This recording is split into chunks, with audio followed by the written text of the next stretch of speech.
Check 1, 2, what it do? What the hell is going on?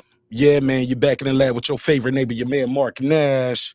He is I am he. What do you mean by that? Another great episode of Breaking Beats. My office hours are from 9 to 5. Yeah, man, them office hours been off for about a week. What up? Because I've been off for about a week. What up, yeah, man. If you didn't know, your man Mark Nash has been a little under the weather, but I'm back, baby. Back like I never left. It feels so good to be home. Feels so good to be home. And I got a good show planned for y'all this evening, and you gonna love it. So without further ado, I'm gonna run the intro. I got a special guest. Got Coach Derek gonna pull up tonight, gonna chop it up with us for a little bit. You know, about the goings on in boxing, his upcoming fight with his fighter, Quinn Randall. Trying to get back in the winner's circle after a defeat against Brian Norman Jr. As you know, Quinn Randall is our guy, so is Brian Norman Jr. So this should be fun, should be a fun episode. So without further ado, let me run the intro, get this room populated, let everybody know we are back, man. We are back. Yeah, man, that was a long break, man. It's probably one of the longest breaks I've had since I've been on YouTube. Shout out to my guy, OTB. It's my G right there. So this is going to be fun, man. I got an interview with him tonight. Got an interview next week with a referee. I think Brian Norman's dad, or matter of fact, Brian Norman's going to come on next week. Hank Lenny has a fight coming up. I'm going to get Hank back on the show. So, yeah, man, just getting back in the swing of things. And I figure what better way to get back into the swing of things than chopping it up with you guys about some boxing and doing some outstanding interviews. So without further ado, let's run the intro. Let's get this thing started. It's your man Mark Nash, Breaking Beats. Let's get it. Bang. This is my passion. This is what I love to do. But some days, sometimes, I'm just like you, man. I hate this job. Damn, I hate this job. Damn, I hate this job. Damn, I hate my job. Damn, I hate this job. I'm just like you. Damn, I hate this job. Man, I hate this job. Man, I hate my job. From a good dream I awake, sun rays on my face, planning out my day, hoping this ain't the one that I catch a case. I feel so good, I feel so straight. My manager keep calling me saying, hurry up, you late. Hurry up, you lay off. Y'all, man, I hate this job. Man, I hate this job. Been trying to play it cool, but it's hard to play it off. I've been hanging on to this bullshit, cause my car still ain't paid off. I know I'm on my way up, my boy just got laid off, so y'all, man, I hate this job. Man, I hate this job. These hoes here so ratchet, these niggas here so sneaky. Y'all don't even really pay enough for y'all to only pay bi-weekly. I'm trying to double up my cash, take this job, shove it up your ass. Yo, man, I hate this job. Sometimes I wanna say, walk in and slap my boss. This shit is getting hard. Damn, I hate this job. Gotta make it out of this struggle, bruh. And I don't really mean to take it out on you. You just a customer, but damn, I hate this job. Damn, I hate my job. Damn, I hate this job. Damn, I hate my job. Damn, I hate this job. Damn, I hate this job. Damn, I hate my job. Damn, I hate this job. We're the reason why your stockholders always stay afloat. Yet I'm asking, are they hiring? Like everywhere I go, schedule will say 9, but I think it's fine if I clock in at 9:04. I work 40 hours a week plus overtime just to be bro. So y'all, man, I hate this job. Hate that I applied. So much has transpired since the day that I was high. Told me I could advance, but you were telling me lies. Gotta give your notice before I quit, but you don't say shit right before I'm fired. Damn, man, I hate this job. Sometimes I wanna say, walk in and slap my boss. This shit is getting hard. Damn, I hate this job. Gotta make it out of this struggle, bruh. And I don't really mean to take it out on you. You just a customer, but damn, I hate this job. Damn, I hate my job. Damn, I hate this job. Damn, I hate my job. Damn, I hate this job. Damn, I hate this job. Damn, I hate my job. Damn, I hate this job. You and your procedures, you and your protocol, you and your policies, none of that shit don't apply to me. You and your quotas, you and your standards, you and your 2 sick days a year. Y'all niggas bananas. Wonder why the postman's posted with hammers, going postal with Popo on camera. His wage got him enraged, stressed out, it's hard to maintain. He flips the meadow, grabs his. He said if you don't get the picture, I quit, you ain't shit. Mother, man, I hate this job. Sometimes I wanna say, get walk in and slap my boss. This shit is getting hard. Damn, I hate this job. Gotta make it out of this struggle, bro. And I don't really mean to take it out on you. You just a customer, but damn, I hate this job. Damn, I hate my job. Damn, I hate this job. Damn, I hate my job. Damn, I hate this job. Damn, I hate this job. Damn, I hate my job. Damn, I hate this job. Look, man, I hate this job. I put my pants on one leg at a time, just like you. I'm out here trying to take care of my family. Damn, I hate this job. It's not always glamorous, for real, but I do what I gotta do for me and mine, you know? Damn, I hate this job. Damn, I hate my job. Damn, I hate this job. Damn, I hate my job. Damn, I hate this job. Damn, I hate this job. Damn, I hate my job. Damn, I hate this job. Damn, I hate this job. Damn, I hate this job. Damn, I hate my job. Damn, I hate this job. I'm just like you, nigga. Damn, I hate this job. Man, I hate this job. Man, I hate my job.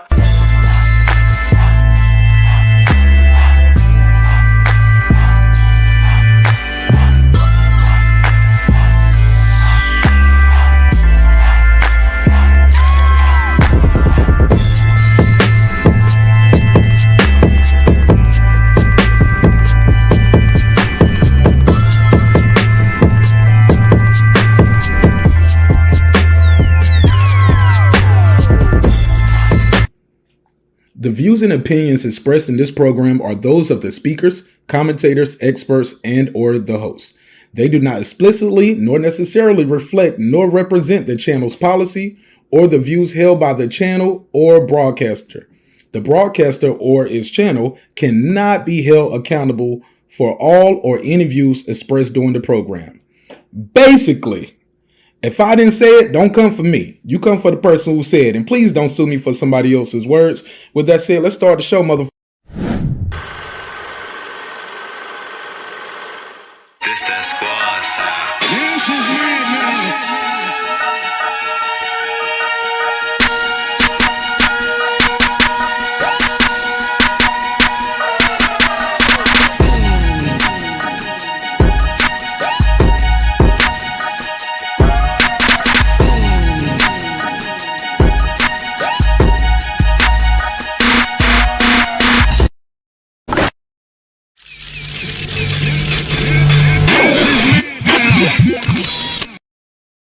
Yeah, man, I'm slacking. Y'all even know, man, let me hit the right intro. I got to show off all my special guests. Let's hit it.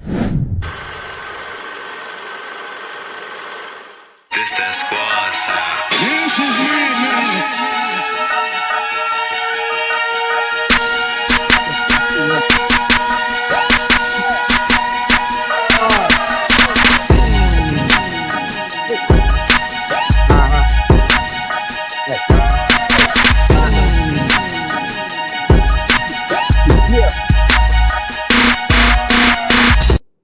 That's what I'm talking about. That's what I'm talking about. That's how you welcome me back, baby. What up, though? What's popping? What's happening? What's going on? You back in the lab with your favorite neighbor, your man Mark Nash. He is I am he. Another great episode of Breaking Beats. What y'all thought y'all weren't gonna see? Me? Nah, man, they can't keep a good one down but for so long, baby. And it feels so good to be back here with y'all. Thank you for your time. Thank you for your energy. Thank you for allowing me the opportunity to entertain you guys this evening. Hopefully you will be thoroughly entertained. And if not, my bad. I tried. Trying this after battle, man. So I want to thank you guys before I even get started with the show tonight. Got some good topics on the docket. I definitely want to unpack some of these things. Excuse me. I'm still not 100%, but I'm well enough to get this job done tonight. So this should be interesting. So we got a couple topics on the docket. As I said earlier, I am expecting a guest to beam in momentarily, and we're gonna chop it up. Matter of fact, I think the man of the hour is here. The man of the hour is here. Let's get into it, baby. All right. Hello. Hey, What up, Coach? what's going on, man? How you doing, sir? How you doing? Running a little behind, man. Just got him out the gym. I'm still here. Man, it's all good, man. It's all good, man. I appreciate your time, your energy. Thanks for the opportunity to chop it up with you about the beautiful sport of boxing, sir. Absolutely, man. What's going on? Oh, you don't threw the glasses on. Uh-oh. Yeah. Clark Kent. Don't put the Clark Kent mode. Where you Yeah. well, first and foremost, thank you again. Shout out to my boy Lukey for plugging us up, and my guy Q as well. Let's just jump right into it. You know what I'm saying? So, your name is Coach Derek. You are out of Texas, correct? Yeah, I'm originally from New Orleans, but I've been in Houston the last 24 years. You definitely got that Houston accent, man. You got that Texas draw. They tell me I still sound like New Orleans, bro. So Really? I'm a mix. Maybe when I hear you say baby or something like baby or something like that, or some move or something like that. Talk to us about the journey, Coach. How do you? First and foremost, boxing is a dangerous sport. I call it a beautiful sport, ugly business. Tell us about your background. How did you get into this? Because, you know, getting punched in the face, punching people in the face, training people to do that. I mean, UPS is hiring. I mean, paper plastic. Yeah. Why boxing? Talk to us about that. I guess I'm a legacy man. My father fought in the service in the 40s, before the war. And my uncle was ranked middleweight in the 60s. His uncle was a state Louisiana welterweight champion in the 40s. My whole family, bro, we just boxers, man. So I guess we had boxing like other families had football or baseball or something. But so all the boys learned how to fight and participate in amateur boxing. We had some cousins my age that ended up being pros and professional fighters. I started having children early and getting in trouble in the whole 9 yards. And a buddy I trained with as kids boxing, he was grown and turned pro, and he asked me to come to the gym with him and help him one day. I was maybe 20. And I was like, man, you come to the gym for what? He said, man, help me get ready. I said, man, what do I know about training? And man, just come help me, man. So I went, helped him a few times. He went on a run, and then I stuck around and started picking up things and in and out. And my cousin, he turned pro, and I was helping him, and he got sent to Houston, trying to get him out the city to stay out of trouble. And so I was here, and we came out here to stay out of trouble and train. And I met guys out here, and I ended up staying in Houston. And yeah, man, started building fighters out here in 2007, maybe 2008, and been here ever since, man. Building boxes. So, and you said since 2007. So you about almost 20 years in the game right now. Almost 20. Yeah. I started so young. I mean, again, being around it my whole life, bro, since a kid boxing. But as a trainer, I guess I started cutting my teeth doing my apprenticeship at about 21 years old, man. And I made 47, bro, last week. So I'm still young, but I've been in it a little while, you know. Yeah, well, happy birthday to you. Appreciate it, brother. Appreciate it. Hey, man, that's a blessing. Hey, look, so we got it. So can you, for the people who don't know, can you name some of the fighters you've been working with over the years? Oh man. I guess my biggest fighter personally that I built from the beginning would be that you would know would be Quentin. He made the team and became the captain, 2-time national champion, and Olympic team. You said make the team. Yeah. No, the Olympics. You trained a guy from the bottom up to become an Olympian. Taught him how to throw a jab, yeah. And he came fresh out of prison. He was always a ruffian. Yeah, And cool, man. he was going. I think he said he went to a couple boxing gyms before he got in trouble and all that stuff. But he never stuck around them, longer than a week or two. But he found himself in trouble when he came clean. I was just so happened I had his little brother and sister-in-law in my gym, man. So when he got free, he was looking for a boxing gym, and they told him go by the New Orleans guy, man, because we winning. So that was in 2010, I think, or 11, and I guess his biggest win, he won the WBC silver welterweight title, and I think we 14-1 right now. We about to fight for one of them WBC internationals on February 23rd, man. Oh man, February 23rd. Yeah, we're gonna definitely get into that. Talk to us about before we get into that fight. I want to talk to you a little bit more about you. How would you describe your coaching style, and who are some of the trainers and coaches you looked up to? He's like, hey man, that's how it should be done, or hey, I don't want to do it quite like that. I kind of want to have it this way, or is it a combination of multiple?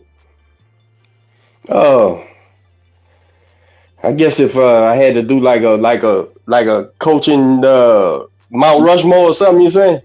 Fair enough. Okay. The greatest trainer that I know, the greatest boxing coach ever is Eddie Futch. After him, I would say my coaching idol, probably Manuel Stewart, and Ray Arcel, and give me Georgie Benton, man. Give me them four. I think that's about as. Roll them off again. You said Eddie Futch, Georgie Benton, Manny Stewart, and Ray Arcel. Okay. Which one of you? Which one of those you think you more identify with personally, though? Well, I think all four of them, I guess. But I mean, I guess as a kid, my favorite two fighters, a boxer. My favorite two fighters was Thomas Hearns and Sweepy Whitaker. And Thomas Hearns, because I thought I had illusions of grandeur. I could be that, right? But I don't think nobody could beat Pernell Whitaker. So that was like my two. That was my two watermarks. So I guess that would give you Manuel Stewart and Georgie Benton. Huh? I guess would be the top two guys. I guess I would say. But I think my boxing is so old school, man. I know exactly. See, I know where my tree is at. My boxing comes from a man named Whitey Asnault. He's in the Hall of Fame. He's like an unbridled superhero of boxing. If you look him up, you can look him up. He's in the Hall of Fame. He developed Willie Pastrana. He developed Ralph Dupas. He developed all the New Orleans great world champions from the '60s, and he used to build them, and then he would let Angelo Dundee corner him.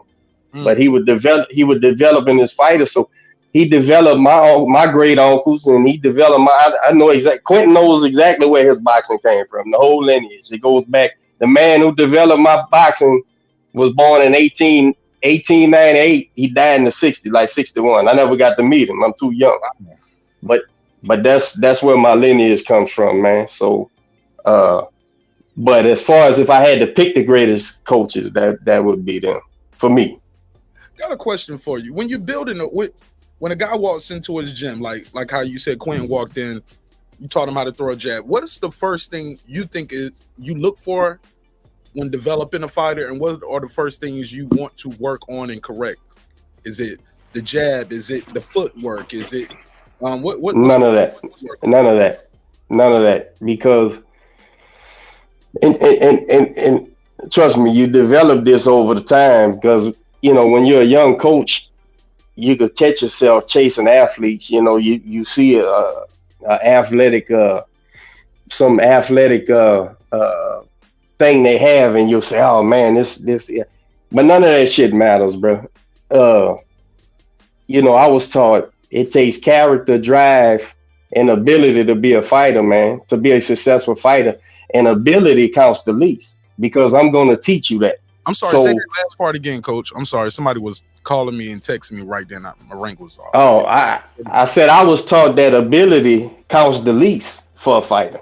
It's his character and drive. So I feel if I'm a good trainer, if I'm worth my salt, I could take you. I could take the next man. I don't care if he's 5 foot nothing or 6'7", because the drive and the will and the character is gonna take to go through these paces. If you got that, you're gonna get it. You're gonna succeed, because I'm gonna teach you, because I have a set of fundamentals. Like most trainers, difference is I have a set fundamentals, but then I see what physically my kid can bring to him, right? And so the things he can't do well, we try to hide while sharpening in the gym. But you know, I don't give a damn what their strong suit is, and if they don't have one, we'll build it. But what I can't do is your first day in the gym, whether you 21 or 12, I say, here's the jump rope, go. And if you just go and you ain't looking back, seeing when I said stop or asking me how many and all that good shit, you might be a fighter. You might be a dude I want to keep training, because a kid that's gonna keep going and skipping rope till his calves give out, that's somebody who got the character to get punched in the nose every day and show back up, right? So I really don't, man. You're fast, so what? What does that mean? I know how to beat speed. That shit doesn't mean nothing. If all 4 of those trainers I was talking about, yes, sir. Speed didn't matter to them. It was great to have. If we had it, I'm gonna use it, right? And yes, I'm gonna try to develop and cultivate as much speed as I can. But if I don't know how to beat a guy that's faster than us, well, what the fuck am I doing? Do I really know what I'm doing, or is just a speed foot race? If it's just a foot race, well, then this ain't a science and we just talking shit. Nah, I need a guy who's gonna jump rope till his calves fall out. I'm gonna teach him how to fight. That's gonna be the dude that's gonna fight, and he's gonna win when everybody else give up. Right? Yes, sir. Talk to us about this. Always tough guys. I heard Tyson said, I've talked to other fighters and trainers. They was like, look, the tough guys usually don't do good in this sport. It ain't enough, bro. It ain't enough. Break it down for us, Coach. A tough guy, like all those guys, a tough guy gets hurt. But here's the thing: a guy that's tough, not only does he get hurt, he is like a super fast guy, right? He'll lead on that super fast till he fights somebody who knows how to counter that, and then he's lost because he has nothing else to go to. So a guy who leans on toughness, tough is an attribute that if it's good to have, we should never use it, right? Explain that, Coach. If my kid's got to be tough every fight to win, he's not going to win long, right? Because you can't. Every person can be knocked out, man. Listen, if Joe Louis was knocked out, every man can be knocked out. That should be a given. I don't give a damn. I don't give a damn how tough you are, and you just ain't getting hit by the right one yet. But you're gonna get knocked out, man. So if they just tough guys, sure they can make it. Sure they can make it. There's exceptions to every rule, bro. I don't want to come across like I know everything. That ain't what I'm saying. Yes, sir. What I'm saying is, if you're a tough guy, you can attain a world championship, but you won't be that long, man. It's like people don't even understand how a knockout occurs, right? Or why people become punchy. You know, they get hit, they get knocked out once, and they like, man, all of a sudden overnight he feels like he can't take the shot. Well, nobody can. Once your computer zaps out and says, all right, reboot, something's wrong. We ain't firing on all cylinders. When you drop your phone, right? And the first time your phone craps out, but you get it back online and it works out, don't it crap out quicker the next time? Yeah. Because when you rebooting the system, bro, it's damaged, right? Something ain't right. It's haywire. Something's going on. Well, same thing with your brain, dude. You keep shaking your brain. I don't care how tough you are, man. Sooner or later, you're gonna get shook for the last time, bro. So none of those these you know, the Floyd Mayweathers, the Joe Lewis's, none of them got that tough shit. Nah, man, that ain't what you're trying to be, man. It's great to have. It's great to have. Don't get me wrong. If tough is the thing, if speed is their thing, it's great to have. But here you go. Would you agree with this or some version of this? Roy Jones, if he's not he's got to be one of the greatest athletes to ever box. Would you agree with like a Bo Jackson of boxing? Just raw, natural, God-given. Just could have did anything. Yeah. Would you agree with that? Yeah, I would say so. Okay. There's a plethora of reasons why he started losing, and that doesn't concern me either. But let's just say once he started getting knocked out, though, he started getting knocked out, right? Yeah. So at some point, that Bo Jackson specialty wasn't enough, right? Yeah. My argument is because science is pugilism is a science, right? It is an actual right and wrong. It's a way to fight. It's a way not to fight. It's a way to extend your career. It's a correct way to throw a punch, a correct way to defend against a punch, right? A correct way to stand, a correct way to move. Because if it wasn't, well, then Roy Jones should have never been starting getting knocked out every time somebody hit him in the head. That should have never happened. He was clearly better than everybody. Am I right or wrong? Just physically. Yeah, it's got to be a specimen, man. Bruh. So that's where I'm at with it, man. You got to kind of build up their boxing around that, right? Whatever that thing is. And tough, man, is just a bad plan, bro. In a fight. You know what I'm saying? Like, I'm going to just let this guy get me. I ain't tripping. I'll take. You ever heard them people? You got to take one to give one. And that wasn't. Right. The guy he's taking 2 or 3. He's okay with taking 2 or 3 to land his one. I would say, and there's been people that done it and became champions, right? But I would say that's you could drive with your feet, bro, but that don't mean you're supposed to. That ain't the best way to drive, right? Hell no. Well, that's all I'm saying, man. So, I look for something different. I don't look for the physical attribute, bro. I look for something. Like I said, I got my little litmus test here, man. Skip this rope. I might put you in a plank. I might do anything. I might put you on some bag house and make it. And if you go to you can't no more, you come back tomorrow. Come back tomorrow. We might work out. Who do you have on your Mount Rushmore of fighters, Coach? And shout out to In the Ring with Christine. She said, "My guys." She's cool with you. Oh, that's my gal right there, man. That's the home girl. Yeah, that's the homie for real. Talk to us, man. Who do you have on your Mount Rushmore fighters, Coach? As favorites or the best? Like, that's two different things. What did that mean to you? The difference, your favorites and the best, because regardless, it's kind of opinion. Regardless. Well, I have favorite fighters that's gonna just be my guys. I root for no matter what. Oh, and then I have guys who, just my favorite guys. When somebody asks, like I said. If I had to pick, okay, Tommy Hearns. Oh, I'm gonna add one right here publicly for the first time. Go for Tommy Hearns, Pernell Whitaker, and Evander Holyfield, and I'm gonna say Bud Crawford, bro. Just went in my greatest fighters ever. I knew it was a reason why you were on the show today. I knew it. I knew you were special. You're a Bud guy? I'm a Bud guy, bro. Like Bud, hey man, this dude, hey. Hey, look, let me put on my little work time bracelet real quick.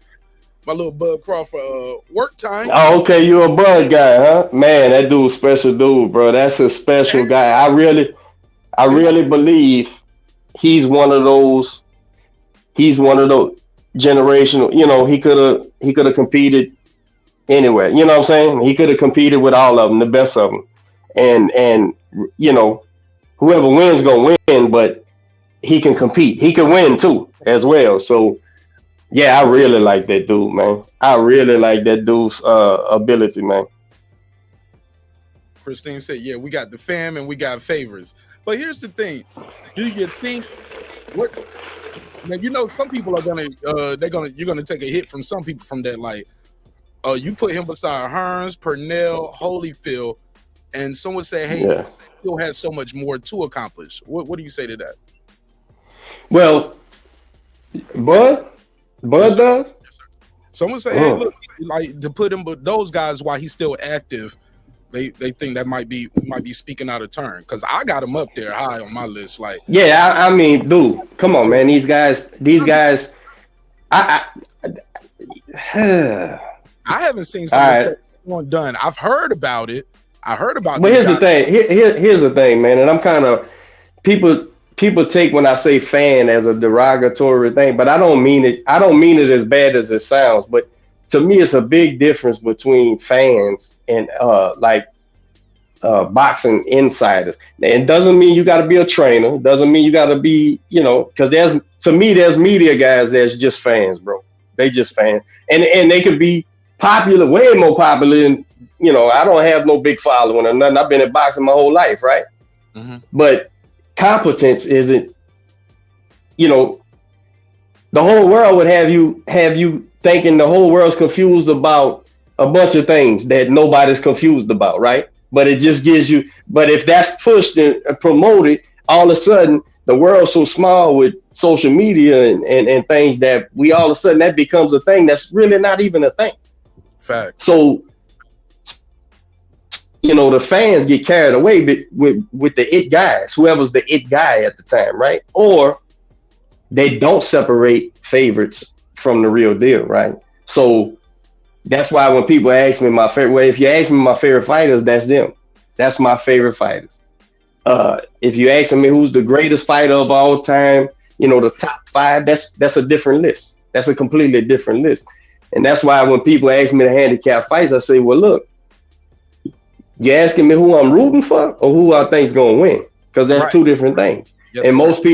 most people just pick who they're rooting for, and they get passionate about it, and even and we all could fall victim to that, dude, because we'll get caught. This is the fight game.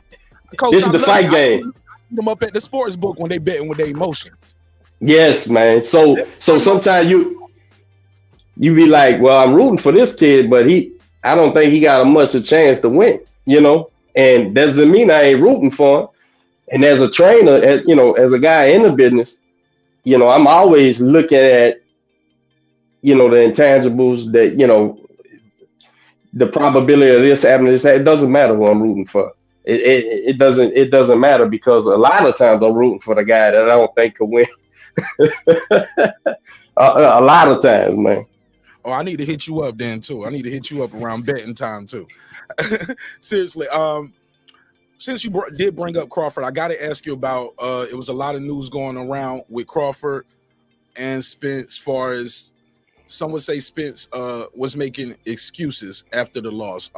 Did you hear his comments? He put out the post with the eye patch, said, had a cataract removed from my eyes, been bothering me for a while. That's why I've been getting hit with so many jabs and left hooks. But good fight by bro nonetheless. Some people took that, hey, that's a backhand compliment. You're making excuses. You're downplaying his victory. What's your take on that? What say you as a pro? Well, we was chief sparring for that camp for Errol. I called the Q about it. I was going to bring that up after this. Yeah. Errol, listen, man, I'm a tremendous Errol fan, bro. Right? I like every. Sit in on that. I'm sorry. I didn't mean to cut you off. Did you send Q for that, or were you there with Q during that? We did like 40. I think we did 47 rounds total. I was there for maybe 30 of them, so I was there more than half the time. So, I'm a tremendous Errol fan. I like that guy. I just like him. I can't help it. He's a tremendous champion. The truth, like they say. If you're asking me, did I think he should have said the thing about the eye? Is that what you're asking me? You can interpret the question how you want to, Coach. No, I wouldn't have said that, because then you give Bud more ammunition, right? Because to me, when Bud made his little joke for the Super Bowl, not the Super Bowl, for them Cowboys, and I said, man, he couldn't even say that shit if you ain't even say that. And here's the thing. I don't know Errol to be no excuse dude at all. And in fact, I didn't think he made an excuse after the loss. I think he took it like a man, right? Yes, sir. So I'm going to go out on a limb and say, more than likely, that was just a emotional thing he felt at that time coming out of surgery or something. And he probably shouldn't have said that because you can't walk that back now, right? When you take the law, listen, I train my fighters. There you go, perfect example. My fighter just lost his first fight. And I made the public thing. I told everybody how I just had the wrong fight game plan, bro. That's all. That's all. You took the That's hit. it. That's what happened. So What was the game? What was your game plan versus Brian Norman Jr.? Oh, just do what he do. Use his distance and keep him at range, man. We just had a flat performance, bro. But maybe I made some mistakes in camp. You know, maybe I didn't time some things right. Maybe I should have had him going forward. You know, it was things I could have did different, man.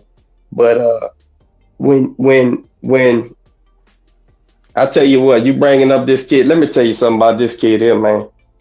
This Brian Norman guy. This kid did something, man. I don't mean this derogatory, especially amongst trainers, because I don't really know his father. I know his father's his trainer, right? So I'm saying that to say this. I wouldn't want him to take it disrespectful or nothing. But his son did something so classy, bro, to me. I'm gonna root for Brian Norman Jr., bro, as long as he's boxing. And if him and his daddy ever thinks they need some help from me, man, they could come to Houston anytime, man.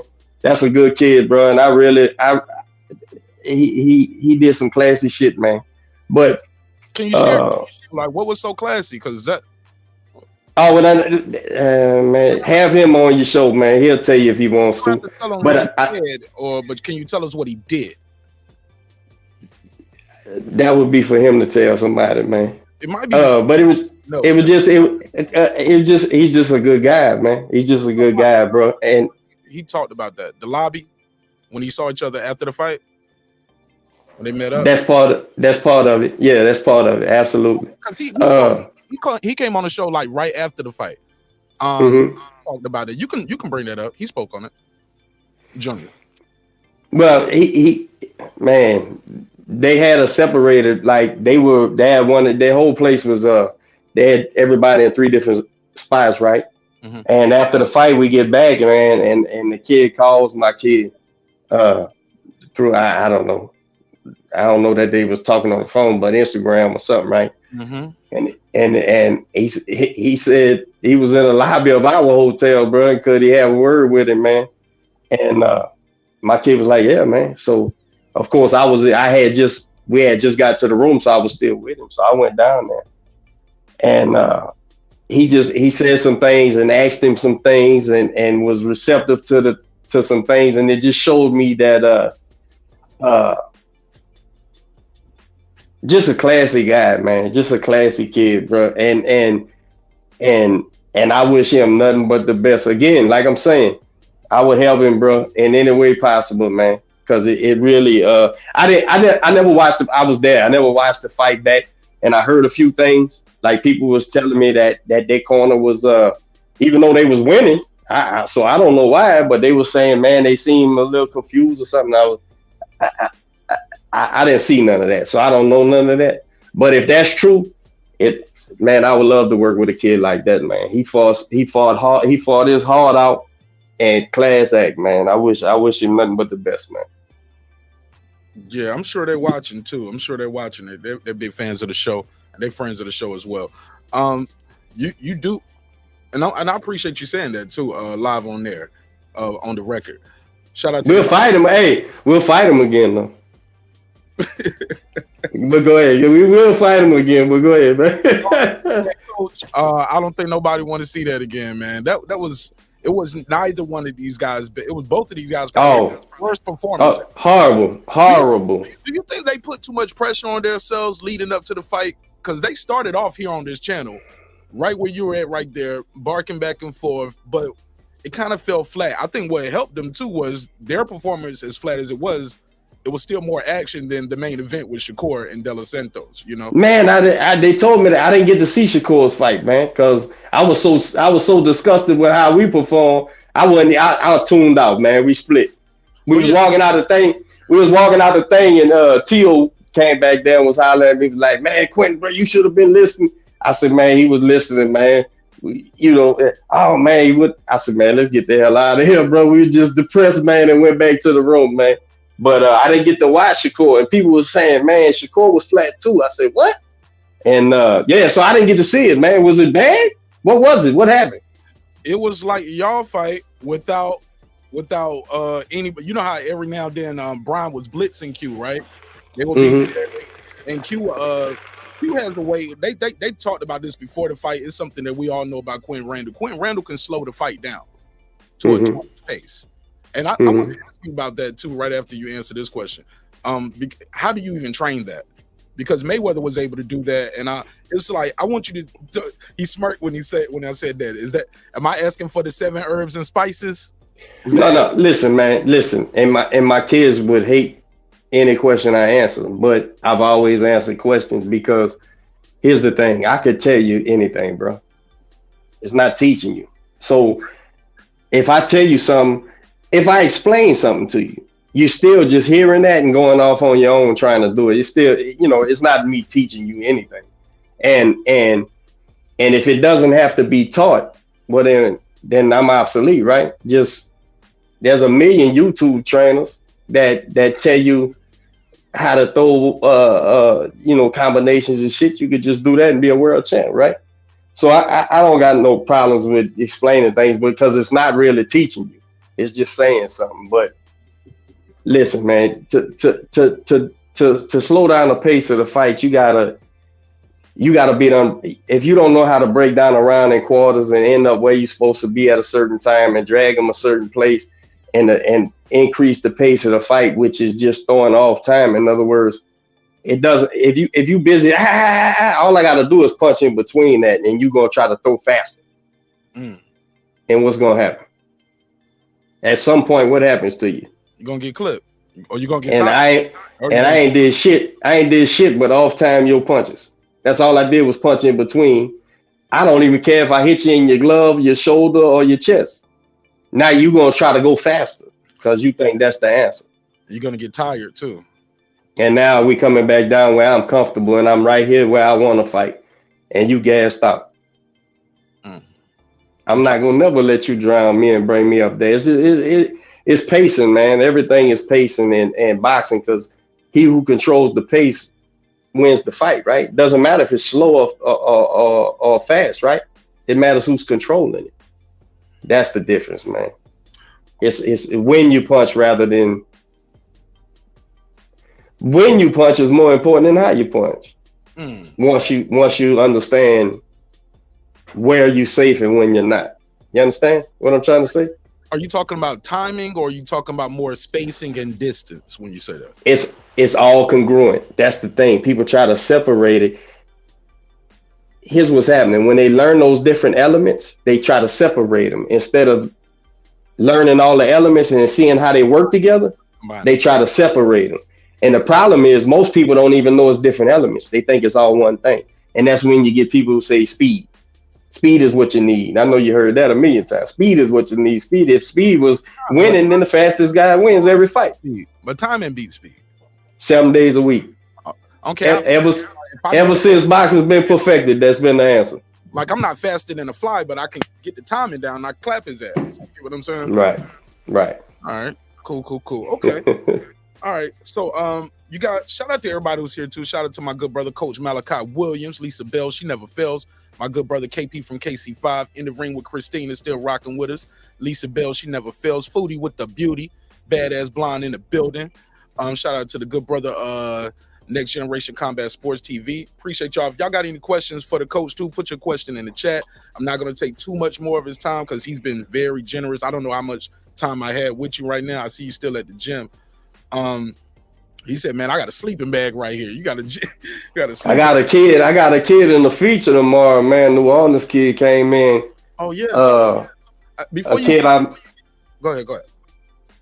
This kid I managed, man. I came up with his dad. His daddy was a pro. He was a highly touted amateur, but he turned pro. And 2 weeks ago, we had him in Cali. He beat this kid that was 8-0. And in their hometown, now he's 4-1. And they called me. They lost a fight here in Houston, man.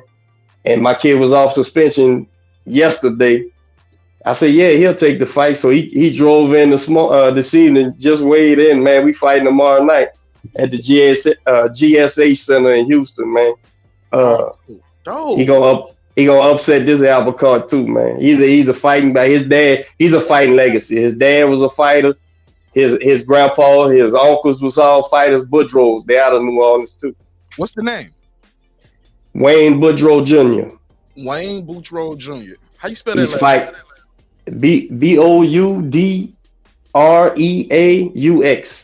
Okay, we gotta look him up. He's fighting Ivan Vasquez, 9-0. He's 4-1. Fighting him tomorrow night right here in Houston, man. I'll make sure to post it. Follow me on Instagram, bro, so you can check him out. I put the weigh-in up today.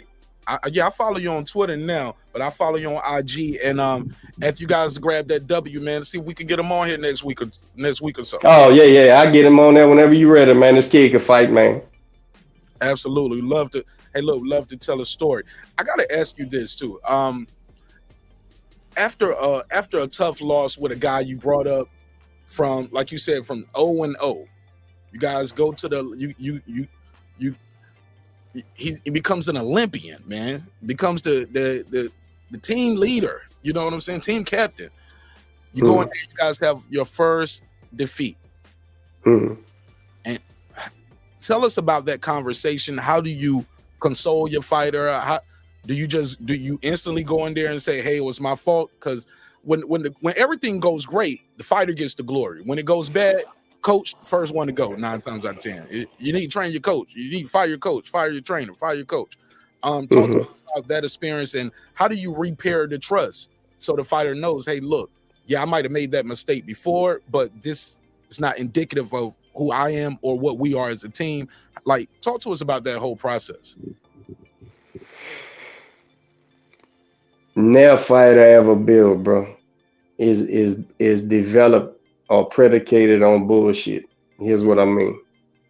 They're getting an education on how to fist fight, how the boxing business works, what a draw is, a promoter's responsibility, a manager's responsibility, and their responsibility. Along with their responsibility, they learn this: what's right and wrong, and that everybody, like I said earlier, every man can lose. Everyone. The minute you convince yourself you can't be beat, you've already lost. So the proof positive to this philosophy and that it's being done correctly is when a kid loses and he's not confused.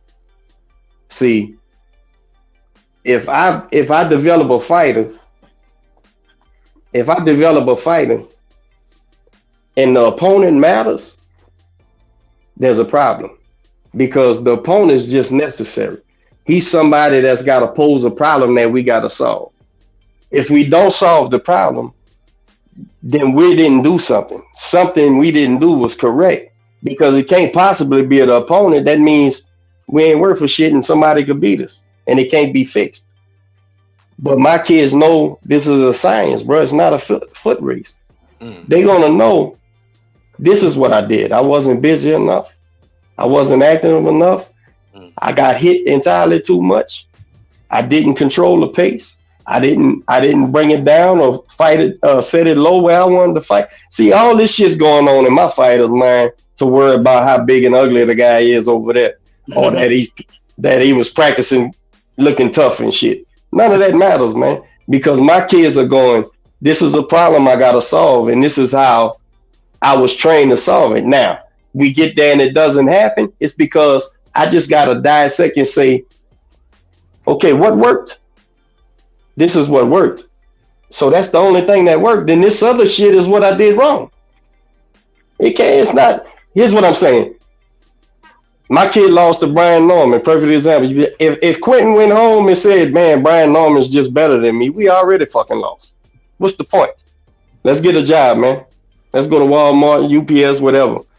Because if you think he's just, if that was too big for you to solve, what you gonna do when we fight somebody better than that? My kid didn't do that. My kid said, shit, here's where I went wrong. And we sat down and seen what we agreed upon, what we didn't agree upon, and went back to the gym the following Monday. None of my fighters are predicated on bullshit. It's why they don't get taught they super fast. Oh, you gonna be the greatest thing. Actually, they learn in my gym that ain't good enough. That tough ain't good enough. Man, when coach put me on them bag hops, I quit after 45 seconds. This ain't gonna work, right? Yes, sir. You got to be able to fix it, man. So if you don't develop a kid like that, that's the kids who, and there's a litmus that you can name a million of these guys who everybody thought was the king, the bee's knees, the greatest thing. He was the next, is always the next, right? He's the next this, he's the next that, he's the next this. And then all of a sudden something happens and everybody's like, what happened? Well, what happened was he was never developed to begin with, and you was impressed with that combination flash shit, and somebody didn't stick a stick in the spokes. Spinning that, stick a stick in the spokes and see if that bitch don't flip over and hit his ass on the ground. That's what's gonna happen. And everybody can't take that, man. Everybody can't take that shit going from you the best thing in your city, you're the best thing in the amateurs, and now I get into this pro thing and a solid pro comes around, sticks a stick in the spokes. Man, I'm gonna do something else, man. I'm gonna rap or something. Remember, he said, "Go rap or something. Go drop a freestyle or something." Hey, look, Jose Vargas was like that. Remember that he highly touted amateur under the Mayweather gym. Went down. Mm-hmm. Got beat up again. Now I heard he got an OnlyFans. Oh damn! Actually, it's OnlyMans, allegedly, possibly. Oh damn! Yeah, never heard of it. I hope that brother gets himself together, man. That's terrible. Yeah. Yeah. But yeah, man. So I think that helps. Now, even with that, of course, you gotta have make sure everybody's cool and knows what, make sure everybody's on, because listen, man, the ego is a motherfucker. And you mix some emotions in that, and things could be, I've been with this kid since the very beginning, man. And if you ask me how many times we argued, I can't even tell you. And he's his own man. That's a full grown man, children, wife. It's nothing about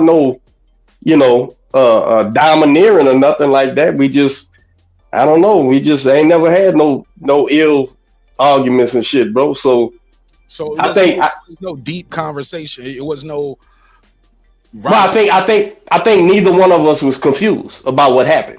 Nobody's confused about what happened, right? So when there's no confusion, okay, we know what to fix. We know what to fix. Now, that's also a reason why you shouldn't, trainers out there, y'all shouldn't pump them kids up with some bullshit, because, I guess, well, they probably wouldn't do that if they knew better, but some of them might just ride, especially when you become a hitter, right? Once you become a hitter, and everybody does, every trainer, once you make your name, some promoter's going to try to get you and then send this stable to you. And then you really just a hitter. You trying to shine some shit that somebody else did and make that's something altogether different. Everybody knows what you there for. You there to work a corner, right? Come up with a fight plan and work a corner, and that's it. But that ain't what I do at all, bro. I'm not there. Hopefully I'll never get there, but you never know. When if God see fit, I'm still doing this into my 60s or something, bro. I might become one of them, but You know, I try to. I be too much invested in the kids. You know, and I hate training fighters that other people built, and I have, but man, I hate that, bro. Oh my God, that's gonna work me, bro. I'm glad you brought that up, because look, when you start with the guy from like you said, from a cub before he becomes a wolf, he's a little cub, and you build this cub into a wolf. At some point, like when he goes to the Olympics, you don't go with him to the Olympics, right? He has an Olympic coach. Right? The international stuff, right. Yeah, how does that work? Because now, no matter what happens, he comes back to you, but he's changed now. He's doing things that the other coach told him to do for international competition. And how does that work? And absolutely. Okay. And here's another thing. All us trainers we all have our specific backgrounds and stuff, right? And because I didn't learn to coach boxing at the amateur level, right? That wasn't my entry. My entry into coaching or holding the towel in the water bottle was at the pro level, right? So I was cutting teeth there and sitting in the gyms and shutting up and listening.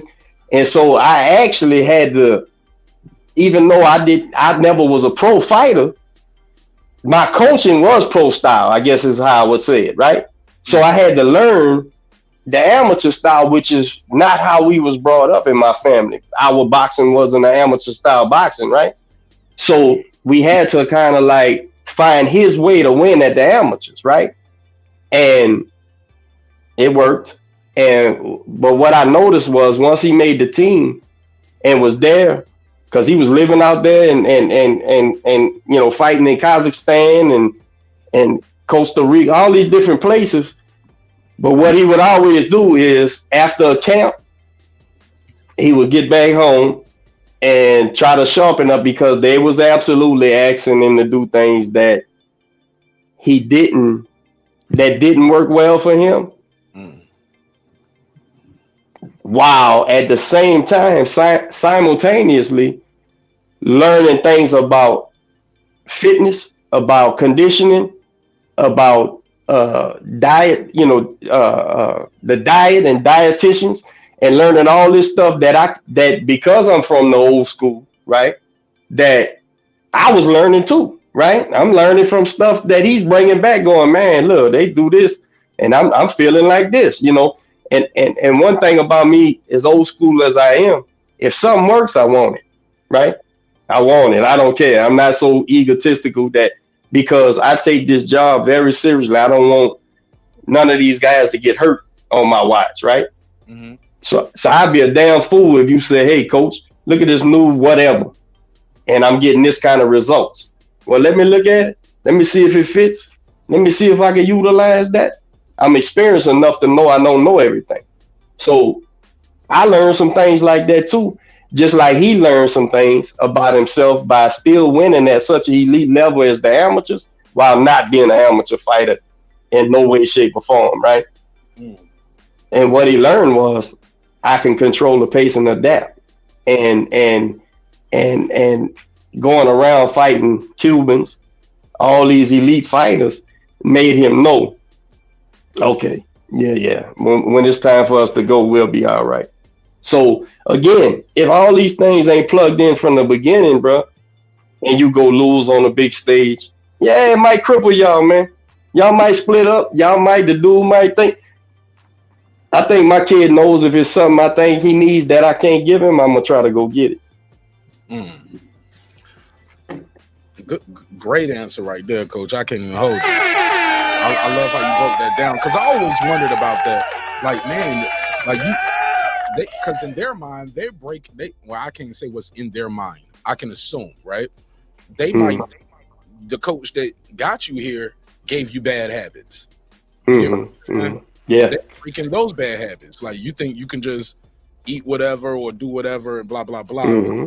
Or you rely on your power instead of setting up the shots and things like that. So great answer. In the ring with Christine she said, I was here, as you know, she's a part of Team USA. She said she was in the, she said, I was here when Q was the man. Man, Yeah, man. yeah. That's how I know Christine, man, through Quentin. From his time on the team and all that. And I love her to death, man. Man, she's awesome, man. She's awesome. I'm gonna try to call her as soon as I get you off and she's still in the chat. Christine is one of the few people told me, she said, and I took advantage of it one time too. She said, Mar, you can call me anytime, any day. Yeah, man. Yeah. She literally answers her phone or hits me back within 24 hours or less. And she's been all over the world, and she'll hit me up from Prague and everywhere, wherever she's at. She's a bud gal too, man. Big time bud. But she definitely respects and got a lot of love for Spence. But she, yeah, absolutely. She knew what was going to happen July 29th. I'm just saying, if you know, you know. But speaking of that, when I had Q up here, right, he took a clip of my interview with Q, and it kind of, I think Showbiz the Adult, he took that clip, and because of, he has such a large platform, it went rampant.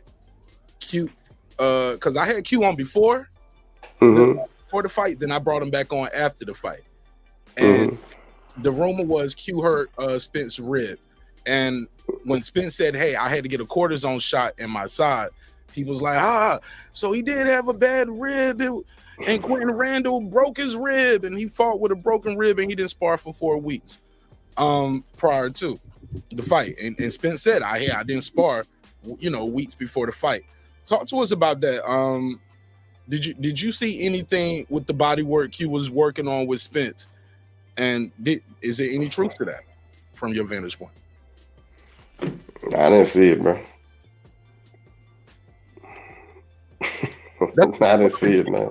That's the shortest answer this man has given all night. Y'all seen that? I didn't see it, bro. You gave me a 4-word answer. I don't think you did that all night. Interesting. So you didn't see anybody. Listen, man. Listen. When two men agree to fist fight, both of y'all got to get ready. Y'all both agreed to show up on this date. Whatever happens, man. And you got to eat it. If the people who got their heart broke behind Errol, they should stand strong like Errol did. I mean, aside from, like I said, I think this recent thing with the eye, I think was just a mishap. He shouldn't have said that because he took it like a man the night of the fight, right? So I think that goes along with, listen, bro. You know what makes these champions better than you and I, bro? You want to know the truth? Here's the truth. These guys, like a Errol Spence, man, this dude risks life and limb, but fuck that. Guys who climb poles for a living do that, right? That ain't what he risks, man. He risks complete humiliation in front of the world. Now, I would say that only doing that is how you become a fucking Errol Spence, bro. Doing that is how you become a Bud Crawford, bro. That's why Derek Collinsworth ain't shit. I ain't nobody. Bud Crawford, dude, just got my top 4 all time, and I've been in this game my whole life. I'm damn near 50. Because Bud Crawford risks humiliation, dude. Every time he steps out there, because he's not fighting no regular guys, bro. He's not fighting. The days of the promoter taking care of you been over for him, right? This is the best of the best. Ain't really no easy fights no more at this level. Nah, man, listen, bro. The funniest one, I love the Cqnelo haters, right? This dude, this little bitty Mexican, bro, who's 5'7", bro. This dude whooped Sugar Shane Mosley, bro, 15 years ago, bro. You know how long ago that was? And it was the fight after Pac-Man. Pac-Man got all the credit in the world. He does it.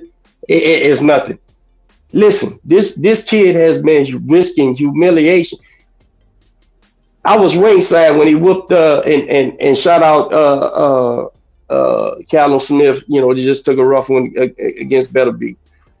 But I was there front row. Canelo's 7 feet from me. I'm in his corner, right? Because my wife, she's a Cqnelo fan, so we had the ringside, right? Right. So he gets in the ring, and this 6'5" Englishman walks on side of him. My wife, poor thing, she's been married to me 20-something years. She gets scared and said, "This shit ain't even fair." Look at this. This ain't right. This ain't right. I said, baby, calm down. Watch what's going to happen. This guy's been doing this on a consistent basis for years. For years and years and years. Now, it's level too. Against the best of the best and against guys, he shouldn't really be in there, man. Let's tell the truth. You talking about Cqnelo? He's 5'7", dude. Right. He's not a light heavyweight, bro. He's not. I don't care if he's built like a fire plug. He's a little bit of guy. So what I'm saying is, why can't he just be great? He's just a great fighter. And this guy risked his life and limb, bro, against the best, these giant guys. These ain't regular people, dude. These ain't regular people. These guys risk humiliation, man. Every time something happens, man, all these memes and all this shit. Now, I'm talking about the elites, right? I'm talking about the best of the best. I ain't talking about propped up fighters, guys who didn't really beat nobody, but the paperwork looks good. I'm talking about these elite guys, man. And I don't think, man, it's just, if we can do that, we would be in a position. That's all I'm saying. And I don't think we should shoot at these guys when they doing shit that's superhero type shit. You know what I'm saying? If it makes sense. That's crazy to me, man. Hey, Coach, I just got I guess Brian Norman Sr. is what Brian Norman Sr. is watching the show. He wanted to chop it up with you. Is that okay if I add him? Yeah, I don't care, man. Yeah, he said ask him if it would. Okay, he asked for the link. All right, I'll send you the link. Okay. All right, he just called me, asked for the link. Okay. Let me say this. What do you think needs to be done? This is something that I gotta ask you. I don't care if I didn't ask you, but one question. Had to ask you, what do you think needs to be done to clean up the sport? We hear guys getting popped with PEDs. Guys, I remember I interviewed Frank Martin, and he was telling me about how, and actually Q was on that card. That's when I first met Q, but he probably don't remember me from that day. But he fought on that Frank Martin card. It was a man down promotion. You know, you was there. You know what I'm talking about, right? At the Cosmos. Yeah. 2 weeks before. But it was 2 weeks before. Yeah. It was the Ryan Shields kid we fought. I forgot his name. Yeah. But that's who you guys fought, right? So boom.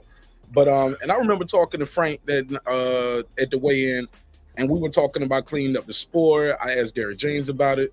Derek James told me he didn't interview me on camera because he had a bruise on his face. He was like, "Man, I don't want to interview right now. You see my face, man. Look at my face." That was when he had that when we fought that day. So that must have been around that same time, huh? Yeah. That was. I know exactly what you're talking about. I like a disease, man. I'm doing. Yeah. He was self-conscious. Yeah. Do it off camera. You know what I'm saying? But you can talk to me. What's up? And I was talking about cleaning up the sport, PEDs, and it's not gonna go away unless the penalty is stiffer. Pause. You know what I mean? Penalty 6 months or a year, and you guys only fight 6 months to a year anyway. Right. It needs to be something that's tremendous, like 3 years. I had Mike Williams Sr. on. He said 3 years, Mark, first penalty. 3 years. Next time, you're going for life. This ain't baseball. We ain't doing no 3 strikes. He said, because in 3 years, your body changed. Yeah. Years that we wanted you to fight out the division. In 3 years, your fan base going. In 3 years, you probably got to start selling some of those chains and Lambos. More. It got to be serious enough to you. What say you, Coach, about? Man, I wish I had more experience with that kind of cheating. I just don't know nothing about PEDs, right? So the thing, other than if somebody's popped for an antibiotic steroid or something like that, right? That's clear. But man, it's like these cheaters, man. You remember a while back in the United States, bro, they started letting people, I don't know if it was out there. Where you at, bro? Where you live at? I'm in the A. I'm in Atlanta.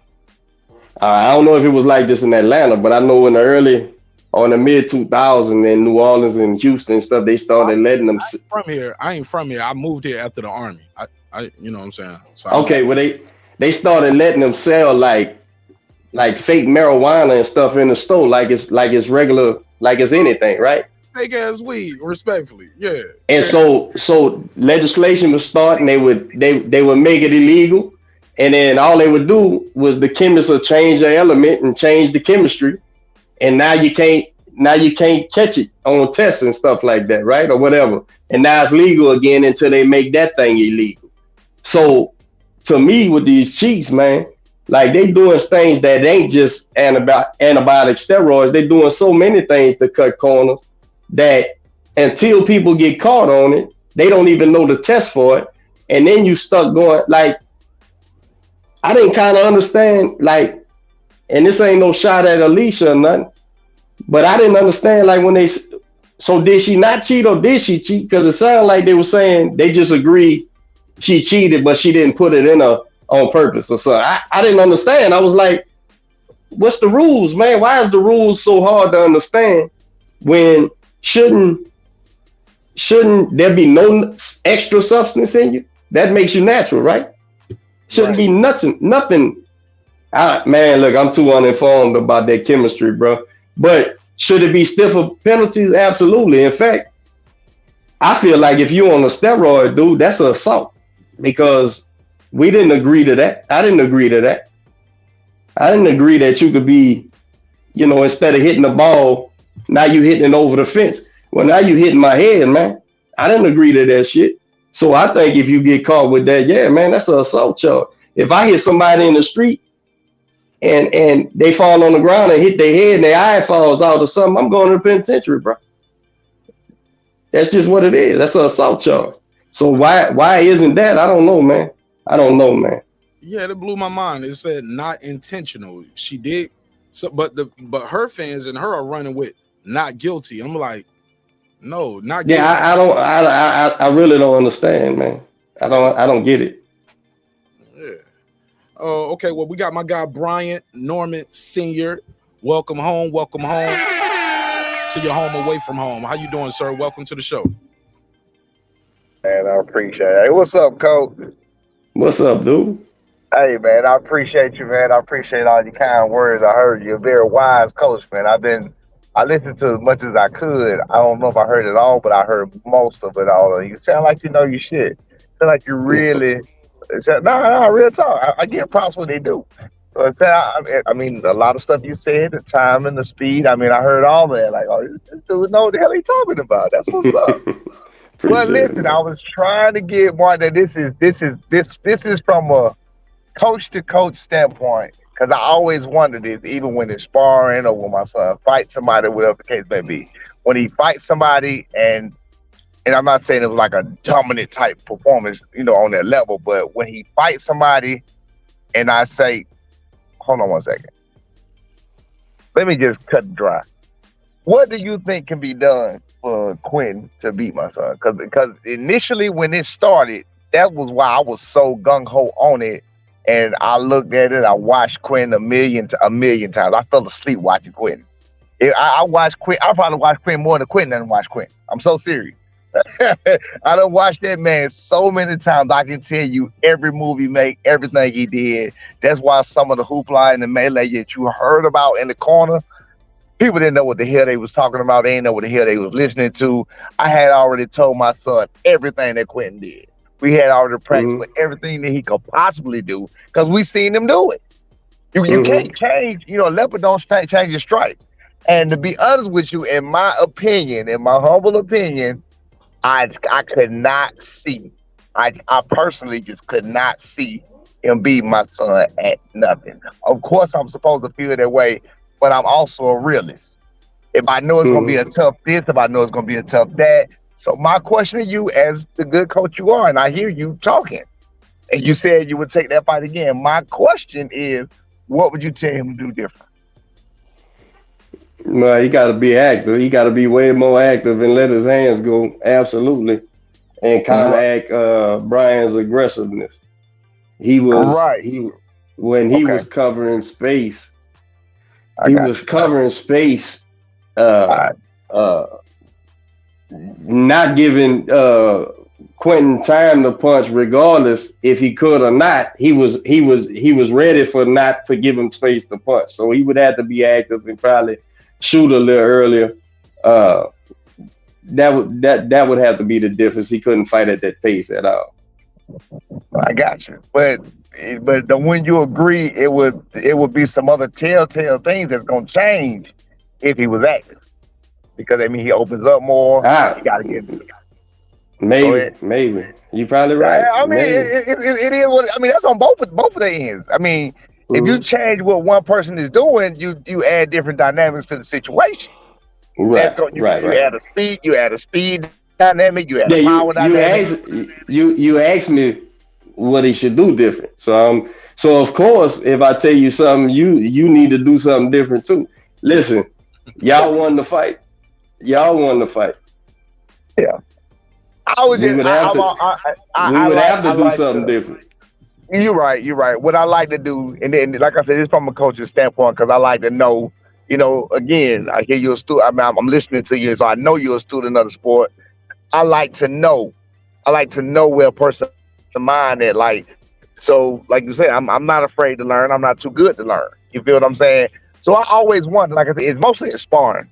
When I look at sparring sessions and I say, like, people call him, I've had some where he called them out, and he'd go over there and beat the dog snot out of the person kid, right? And they call him again the next week, and I'll be like, what the fuck? What are you gonna do different? Now, this is one person in particular. He taught the kid. He was taking things from my son. It was a kid. He was a younger kid. He was taking things from my son, and that's what the fuck he was at. You get what I'm saying? He was taking things. I guess they was going back watching, because he was flat-footed. This is the perfect thing. He was flat-footed. So when he was flat-footed the first time, my son beat the dog snot out of him. You feel what I'm saying? The second time, I guess they was working on moving, and you seen it. He's trying to mirror. He's trying to mirror him. Moving. He's trying to mirror image him. So that's the only reason.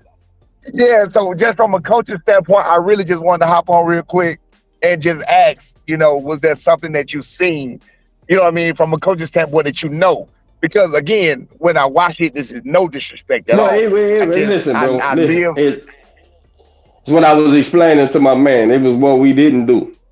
If we didn't do it, then we didn't get the job done. Y'all won. Hey, look. I got you.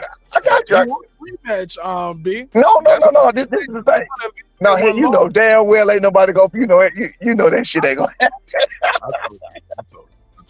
I Terrible fight. Yeah. I couldn't even. Hey, if I asked them for a rematch, they'd probably kick me out the gym. Horrible fight, man. Yeah, but you never know. You never know though. You never know. Brian look good on this next one on this defense. We get this title, whoop the shit out this Freddie Roach kid. You never know. Yeah. You never know. Right. Somebody might. Who knows, bro? And again, I meant exactly what I said, Coach, about your son, man. Bravo on that. I appreciate absolutely, that, man. Class act, bro. And as long as y'all not our opponents, bro, I'm rooting for you 100%, man. I appreciate you, but here go the crazy thing about what you said about the room shit. Cause I'm a bit different than me and Quinn had our own words. He did all that without me knowing, right? I didn't know. I ain't know none of that. Right? Yeah. It looked like spur of the moment, man. I didn't know. It shocked me. When I seen him at dinner, after. I had no clue. We was talking. We was at dinner, after. We was at dinner after, and I was a little bit down at the performance, and I had no clue that the internet was buzzing about me and what I said in the corner. And I can add clarification if you wanted to know, but if you ain't worried about it, you didn't hear it. It don't matter. I really didn't watch the fight, bro. I was so disgusted with the thing. The corner. What it was, just real quick. There's a real quick synopsis of that. I came on here and I told Mark, and I explained to Mark what it was I needed a better performance out of my son. That's why I said I wasn't. I needed him to clean it up. I needed him to land good shots. I needed what I'm saying. He wasn't, getting his distance like I was telling them. So what it was in the corner. They talking about we struggling to get through shit, which he was already winning every round pretty much. Is I was just telling him, look, you're not doing what I'm saying. Pretty much you need to figure this shit out and get it done. You know what I'm saying? That's all that was about, man. It was just some internet shit and everybody took it and ran with it and went left and right. And he don't even know how to coach and he needs to be replaced. And like, how the fuck you gonna tell him I need to be replaced? My son just won damn near every round. What the fuck are y'all talking about? So I took a lot of heat. Behind that or whatever, but it's all good. It's a definite learning experience for me from that. But after that, like I said, we go to dinner and we talking and he started bringing up some shit, something that Quentin said. And I was like, when? What are you talking about? And he was like, I just went over there. I was like, you went over there? I was like, what? So I had no clue that none of that went on. I had no clue. He just happened to tell me that while we was eating. And I was like, oh, for real? He was like, yeah, I ain't tell you because I know how you is. So he did all that on his own. I had no clue. But yeah, he a good kid, man. He just, we all trying to make the same thing and, make it to the same place. And you know what I mean? Just, it's all love outside of, like you said, if you ain't our opponent, it ain't nothing but love. You know what I mean? So, but it's all good, man. I think Coach froze. Yeah, Coach froze up. But I think he can hear you, but he was frozen. Okay. Hey, man, but look, I got to get you on next week, man. Got to get you on. You can get me on after this, whatever you want. We can get on, we can chop it up about something else, whatever. I just had to hop on because I kept texting your ass and you wouldn't read my damn messages. So I said, man, let me hop on and ask him myself. I'm locked in. I missed it. I'm sorry. But I see your messages now, though. Yeah, I kept texting like, bro, you don't ask that damn man. Yeah, I see it. Yeah, but it's all good. Go ahead and have you been with Coach, man. You can hit me back or however you want to do it. Just let me know. I'm up, man. Just let me know what's up. Yeah, he got an event. Hey, look, the audience clowning too. They say I'm interviewing your nostrils and your teeth. I guess you've been holding the camera real low. Hey, listen, tell them they're pretty, ain't this? All right. Well, Coach did say he had an event tomorrow. He got a fighter having a fight tomorrow, so he might not come back. Okay. Well, that's all right, man. It's all love. I appreciate him talking to me, whatever. Like I said, man, I always came over and hijacked this interview, man. He was like, no, hell no. I just wanted to know that you wouldn't ask the damn question. I just wanted to know that. You know what I'm saying? Like, I always wonder from a coach's like perfect example, because I'm a very candid person. You know what I'm saying? The very first time my son ever sparred Boots, Boots is very good. The very first time my son sparred Boots, right? Boots got off on my son, like with no question. Never seen nobody do this to my son ever. I mean, he didn't get knocked out, blooded, and no shit like that. Just Boots went in and just showed the fuck out. So, from myself, from my own standpoint, being in a point that I have never been in my life. You know what I'm saying? Like, I've never seen this happen. Like, what the fuck is happening? What is going on? You know what I'm saying? And we had to be there. I think, for like 2 more weeks. 10 more days of sparring or some shit like that. So I was like, damn, what the fuck? So a couple days went by and I was replaying it in my head, and I realized it. It was the fact it was only simply because my son wasn't being himself. My son wasn't being himself, and he was allowing Boots to do whatever the fuck he wanted to do. That's all it was. So the very next time, allowing him to do it, or was Boots doing what he wanted to do? Hold on one second. I'm about to tell you. Hold on. Boots looked like a middleweight in between fights. Yo, I ain't even gonna hold you. Well, he told me to hold on. I'm live. I can't hold on, but I mean, I'll still be here. Let me see what they saying in the chat. Shout out to In the Ring with Christine. She said she got a slide. My boy Ken Edwards. Yeah, there you go. My bad, bro. My daughter kept calling me. Like I was saying, no. This is not taking nothing from Boots. But I said to his face, I said, then I even told his daddy, I even told him and his daddy when it happened. I was like, Nah, I told her, nah, my son a lot better than that. You know what I'm saying? Well, whatever. I don't know what the fuck it was. He respected him too much. I said, I think he just a fry. I don't know what that was about. Yeah, that's the first time. That was the first day. That's what I told Boza and I told Boots, whatever. And they're like, nah, I don't think what it was. It's just, you know. I've been nervous because of the legend. Boots is a I don't know. I guess. I don't know. But and the very next time, and y'all was in his backyard in Philly too, right? Right. But the very next time, not saying, nobody got beat up. The very next time it was completely different. And from that time on, it was completely different than the very first time. You understand what I'm saying? But I always tell my son, when you fight somebody the first time is what matters. You know what I'm saying? So you can't be getting caught up in that shit. But again, that's why you have sparring, so you won't reach no surprises when you get in the ring. You know what I mean?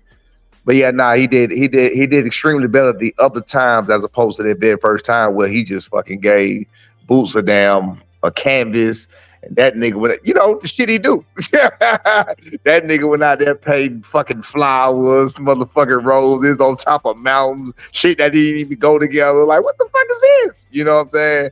And like I said, as I replayed it in my head, I was like, you know what?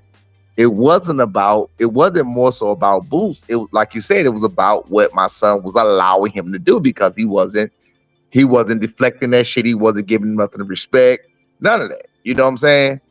Again, all props to him, and he's still a bad boy or whatever else. But when he came back and he was himself more, then it was, a little more equally yoked. You know what I'm saying? It was a little more, you know what I mean, on a level where we can work, you know what I'm saying? Like I said, and that's why I asked about that coaching situation. I couldn't see in nowhere in my mind, out of all the times I watched Quentin, I couldn't see in nowhere in my mind how he could have beat my son. Like, that's why I was even bringing up, I was like, okay, well, if he throw more punches, then you add more factors in. And, I couldn't see it. I still can't see it. There's no way. And I told you that, Mark, remember? Yeah. I kept telling you, remember I told you, I said, bro, yeah, when we was in the basement, I said, bro, there's no way he could beat my son. Like, none. And what I tell you, we got to see it. Yeah, you said we got to see it. I was like, no matter what, yeah. I didn't expect it to be such an ugly fight. I didn't expect it to be, it was a combination of two things. It was a combination of two things that made it so fucking ugly. One thing was Quinn doing the holding, and the other thing was my son doing all the fucking smothering, even when he got some damn. So it was a combination. But my boy was working, and he was really trying. You know what I'm saying? So kudos to him. And I went back and watched it, and I saw things that I did not see when I was there. So it's crazy how that shit worked out. You know what I mean? That's kudos to my son for that. Like some of the people, I have some people that say he did a great job when they watch him on TV or whatever, and I see what they see. But I still know what I was looking at from my standpoint, from my view. You know what I'm saying? But bottom line, he got the win. He pretty much won every round. He did what he could do. You know what I mean? I just needed him to clean the shit up or whatever. But hey, it happens, man. Even Boots had a bad performance with that name Karen or whatever the hell. I mean, you look at Shakur, he just had a bad performance against De Los Santos. Of course, you only good as your last performance, so people think he's sorry as hell. Now, like, he lost all credibility with that fight. Shakur did. Like, people done counted that motherfucker all the way out. I be in the groups and shit, man. Man, when you bring up his name, he get counted all the way out. Who? A Shakur dude. That's crazy, though. He gets counted all the way out, and I will honestly say I have to agree.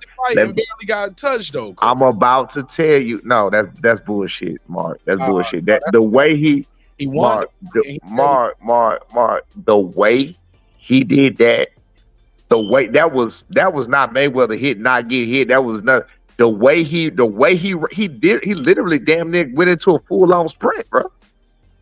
The way he did that one was. Stop the it. way he Height of it. Stop it. The way he did that one. What's up? The way he did that one was unacceptable. That ain't gonna work. I mean, to be honest with you, even like they was bringing them up in the groups. They brought him up. Somebody brought him up with, and I'm not a Tank fan. You know that. I can't stand Tank punk ass. they brought him up against Tank, and they was like, don't nobody want to see it. Like, yeah, you know what? At this point, don't nobody want to see that shit because they know what he gonna do. It looks like from his performance with De Los Santos, to me, you could say somebody's hand. I don't know, but to me, it looks like he was afraid of the power. He literally ran from it. That's what I saw. Man, people fight. People fight with one hand. Listen, listen. He felt what that guy had and was like, and he got the hell on. Even with Tank, when Tank had the broken hand, so they say against Santa Cruz, which he didn't have that shit the whole time. But it's a whole nother story. He didn't get the hell on like that. He still tried to fight with the one hand. If you good, you good. My son been fighting with broken hands, with fucking fucked up hands with people pro. Yo, B hands look crazy. B hands look like he got golf balls sitting on the back of his That's hand. what I'm saying. He been fighting with that for forever, but he don't stand there and fight like Shakur did. He had to have surgery on his hand. We ain't heard about Shakur having no damn surgery since his last fight. I don't believe it. I'm not buying the hand hurt shit. I don't believe it. I don't believe it at all. I think he felt the power, and I don't know if it was the pressure. The pressure of Mayweather, Bud, and Andre Ward. You know, he had his whole squad with him. I don't know if it was, he was supposed to be signing with, when he gonna sign with Mayweather, some shit like that. I don't know. You talking about? I was there. I was there. He had the whole squad with him in the back there. Yeah, probably like when he coming straight out the Olympics, it was rumors he was gonna sign with Bud. I don't know if you keep calling me. Yeah. So what now? Yeah, it was rumors coming out of the Olympics he was gonna sign with Floyd. He said Floyd. No, you're right, and I think that's why Floyd was there. Bob Arum was ready, had the paperwork. He was ready to start making some money. Floyd wasn't quite ready. Paperwork. Yeah, well, Floyd was there. I think I can't remember. It was the interview. It was said that Floyd was supposed to be signing, but he had some shit going. I don't know. He was supposed to be showing out for Floyd, and that shit was horrible. That shit just did not go over well. And again, like I said, I'm in the boxing groups and I'm in the shit. And me myself, I had Shakur against Devin Haney initially. I don't have that no more. So for me to say I'm a man of honesty. I try to be as as honest as possible and facts over emotions and shit like that. And I just don't see him beating Devin Haney at all. It was Jermall Herring. The Jermall Herring performance is what gave me all my respect for him. The Jermall Herring and Oscar Valdez, I watch him beat the brakes off of these boys. You know what I'm saying? But I didn't realize that, again, there's always different factors. I didn't realize that he was going to be so scared when they hit back like that. You get a motherfucker that hit back and you want to get the hell on, you can't teach hard. You can't teach hard. He ran too much. He ran not even too much. He ran too intentional for you to say you only got one fucking hurt hand. You got another hand? Who the hell runs? How many people you done seen fight with broken hands? But you know what I'm saying? Yeah, but he's a defensive first fighter though, coach. Like the man ran, Mark. He ran. He ran, dog. Lateral movement. Huh? That was no fucking lateral. He fucking ran, bro. You heard what I said. I call it lateral movement. I call that shit getting the hell on. That's what I call it. And to say a guy don't have heart, man, like you know better than that, coach. You know it takes that. I didn't. My bad. I didn't. You know what? I got a bad fucking hair. I had a terrible this morning on this fucking Instagram shit. People like to take my words and twist that shit. But that's what they do. I got gonna do on this now. Yeah, I know. So I gotta watch everything I say. I got shit that's getting twisted that I ain't even. Bro, you heard it? You seen that shit earlier today? Oh, with y'all and Michael Fox? Yeah. Bro, what the fuck? Bro, I've never seen that man fight. Never heard of him. I know I have heard of him, but I've never seen him fight. I've never seen it. He sent me his video today. Me and Michael Fox got into it. Well, he didn't really get into it because he didn't really say much back, but he was the one doing the shooting, the firing and shit. So he throwing rocks and shit. I call it hiding your head if you ask me, because somebody had to send me this. He put this shit up weeks ago. I did a interview with the Boxing Boys the day after my son fight, which was November the 17th. And in that interview, In the interview, Ness was throwing out opponents. He threw out Peter Dobson. He threw out Michael Fox. He threw out a few people. I told him we'll fight anybody. That's what I said in the interview. I was like, nah, we'll fight anybody, wherever. He was like, yeah, well, how about Michael? I told him Peter Dobson. We had already, because Peter Dobson was supposed to hit my son spar. I was like, I honestly don't believe he'll take the fight. And, you know, woo, he brought up, when he's brought up Michael Fox, I was like, yeah, nah, we'll take it. This, that. No, didn't know who the guy was. None of that. Let's play it. Let's play it for the people who don't know. I got it. Yeah. Let's play it. And then you can give me your take on it. Gotcha. This footage is courtesy of Michael Fox Instagram, was courtesy of the Boxing Voice via Michael Fox Instagram. He Professor Mike, he put this up on his IG. Let's put the other one up too. Go to say how you remix that shit and shit. Go ahead. This is on his IG. This the only one I see on his Instagram. It's two of them. There's one right before that. Okay, let me unmute this. Bear with me. Y'all let me know if y'all can hear this.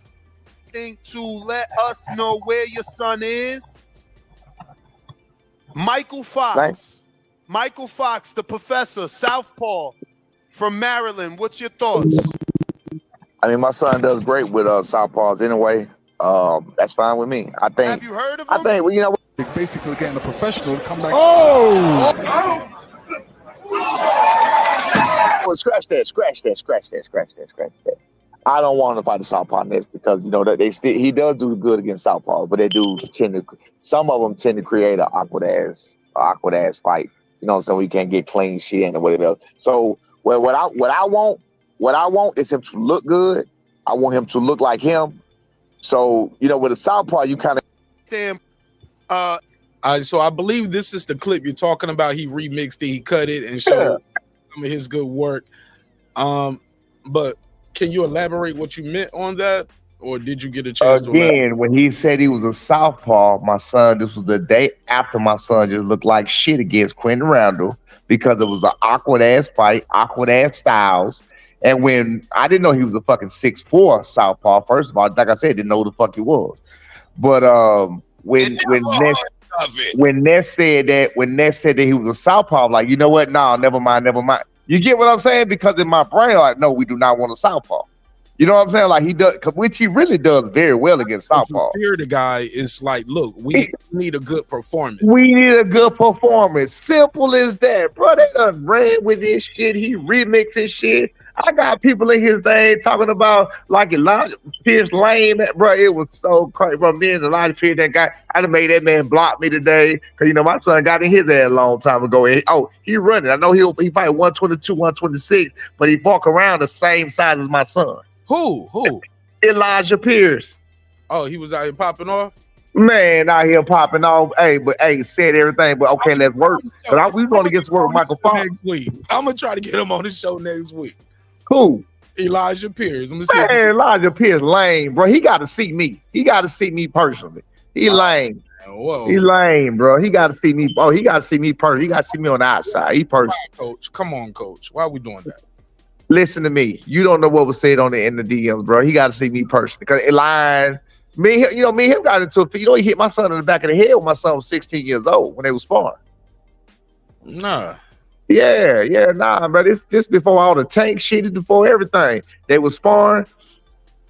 It was the bell went off, and my son walked off. He hit him in the back of the head. I jumped in there on his ass, and I got on his daddy. He on there talking about, I don't know what you talking about. I punched you in your mouth. Bro, if you don't watch out, okay, bet, run it. Let me see you do it. Again, he said, but you know, Mark, you know me, even with the Quentin Randall situation, you say something to me, bro, I'm about proving it. You can't just say, I'm not with the internet shit. They do the internet shit where they just say shit. They ain't got to prove shit. They ain't got to do shit. I'm about pulling up. I'm about coming to see about just like I'm going to see Michael Fox. I'm going to Michael Fox. We're going to Michael Fox the week of February the 10th through the 17th. He leaving. He said he's going out of town on the 13th. So he told me to try to make it there by the 12th. And I'm going to do everything in my power to be at Michael Fox gym on the 12th. Because I ain't about all that shit there, you know what I'm saying? People call me emotional. Yep, very sensitive. I'm sensitive than the motherfucker. I'm gonna let you know I'm sensitive, and I'm gonna put in the work to let you know you better stand on what the fuck you're saying too. You know what I'm saying? I'm gonna stand on what I'm saying, so you better stand on everything you saying. And I also told Michael Fox that shit. After that, You know, I'm a pitch his name to Brad. I didn't know who he, again. I didn't know who he was. He got him as inactive now, so he not ranked nothing right now. You know what I'm saying? I didn't know. So he 22-4. I told him I'm gonna shoot him to Brad or and to be management team and let them talk it over because I can't because of the Quentin Randall fight. They told me to shut the fuck up and not make fights no more. Got the win. Right, yeah, we got the win, but they told me to shut the hell up. I can't do that no more. So it's all good. I can understand and respect that. I ain't gonna do that because I'm not gonna let my emotions affect my son's career. You know what I'm saying? I'm not gonna do that. You guys are matchmakers for a reason, right? Yeah, you got matchmakers for a reason. So I ain't gonna let my emotions affect it. But I'm all about that. I'm with the smoke. I'm with all the smoke. I'm from the old school, bro. I ain't with all that shit they be talking about. I'm talking about he on that time. I got motion. Motherfucker ain't got a bit of motion. I said, bro, show me some motion, man. Show me some motion. Please show me some motion. So I'm in the DM showing him my motion, but show me some motion. Check my Instagram. So what I did was I had to go back and check his Instagram. No motion. Nigga, what motion am I looking for, nigga? Oh man. Somebody he got some goddamn motion. All right, cause my son want him anyway. The man walk around the same weight. Oh, you wanna spar 122 pounder? No, bro. I tell you what. My son walk around close to his fight about 153, 154, right? I said you can check the scale.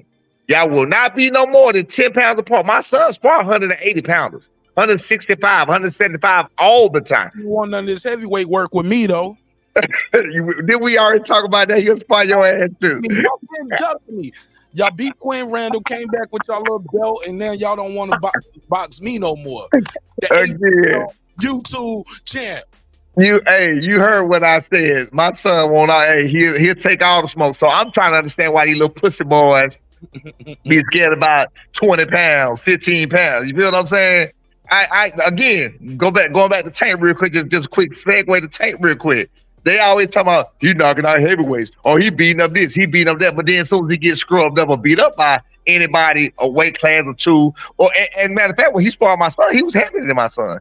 When he gets scrubbed up, then the excuse is, oh man, he 2 weight classes bigger. Oh wow, okay, but you was giving him kudos when he was scrubbing up a heavyweight, so-called. You was giving him kudos when he hit like a 175. You know all the words and shit they be saying. This shit is so. This internet, this generation is so fucked up, bro. Yeah, I'm like, these niggas don't know if they going or coming, man.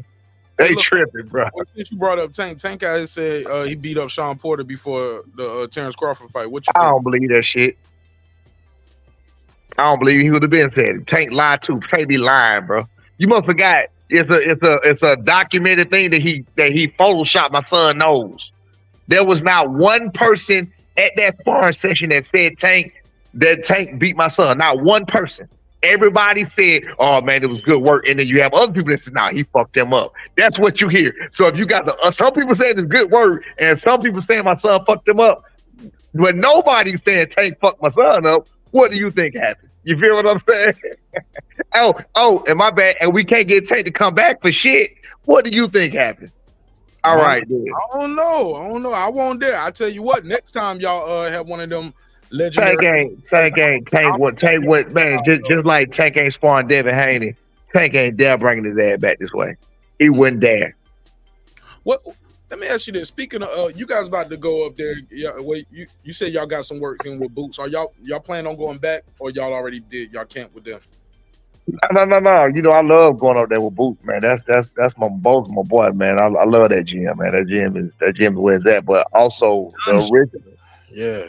The original, where we got the great work was with Jaleel Hackett in Baltimore. So I haven't reached out to his daddy just yet, but I was gonna hit him up close to time, I guess in a couple of weeks and see. I think he always did. I know he always in the gym anyway. So I was gonna hit him up and see if we can get to work, because you know Jaleel got the dog work too. You know what I'm saying? So, and Jaleel he's taller like the guy my son fighting, which I can't disclose at this moment, but he about the same size as the guy my son fighting, same height.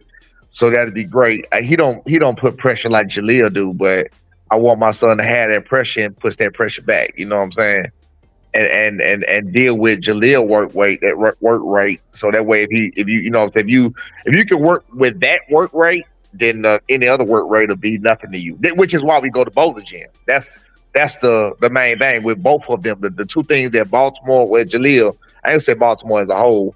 I'm gonna say with Jaleel because I can't really think of nobody else that gave us a dog work in Baltimore. Okay, so look, I asked you that because I wanted to segue to a question. You guys been in the ring with Bud. Y'all been in the ring with Boots. A lot of, as you know, Boots is now the IBF champion. Damn, my light went out in here. Well, I gotta fix that. I'll fix it. Bear with me, man. My light went out in here. But you guys been in the room in the ring with Boots and Bud. Terence Crawford's next move. Do you think he needs to stay at 147 for the Boots in his fight, or does he have nothing left to prove and he needs to move on? How do you feel about some fans joining the conversation? You cool with that? Yeah, that's fine. All right, I'm gonna drop the link out there for some of the fans to join too. What's your take on? Well, you know, I'm a Boots fan. So initially, before Boots beat Spence, I had Spence beating Bud, and I had Boots beating Bud. After he did what he did to Spence, even though Boots my boy, and I like him, love his daddy, love his team, and everything else, I don't know now. I don't know. I can't say. I don't know. What you don't know, Coach? What you mean? I don't know. Like I gave it like when I was asked before. You know, my son been there with Boots and he been there with Bud. Who would you pick? It was Bud. It was Boots hands down. Right. I would have picked Boots to win hands down. Now I'm not quite so sure because I would have picked Bud. I would have picked Spence to win. I'd have lost my whole fucking house if you tried to bet me that fight. Oh man, I wish I would have found you, bro. I would have bet you anything. So anyway, because I just couldn't see Bud beating Spence. So if I couldn't see Bud beating Spence and he did him so bad, that's definitely a motherfucker I wouldn't bet against.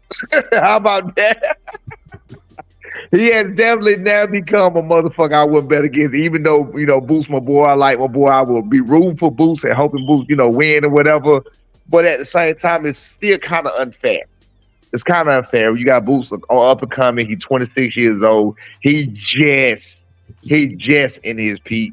You got Bud is at the end of his peak or at his prime, or if he even passed his prime, you know, because you can get old, or fighters get old overnight. It happens all the time. It's not a fair deal. That's like with Floyd to keep fighting. You know, you keep fighting, you're gonna lose. You're gonna lose. So I honestly, you know what I'm saying, honestly not being biased, because if I was being biased, I would say stand there and fight Boots so Boots can go on to get his just due and Boots can get the fame, the glory, and everything that comes with beating Bud. But I don't think it's fair. I don't think it's a fair fight. I don't think Boots should want it. Boots want it because he want to be the best. So, but I'm not gonna say Boots shouldn't want it, so he should want it. I don't think Bud should do it.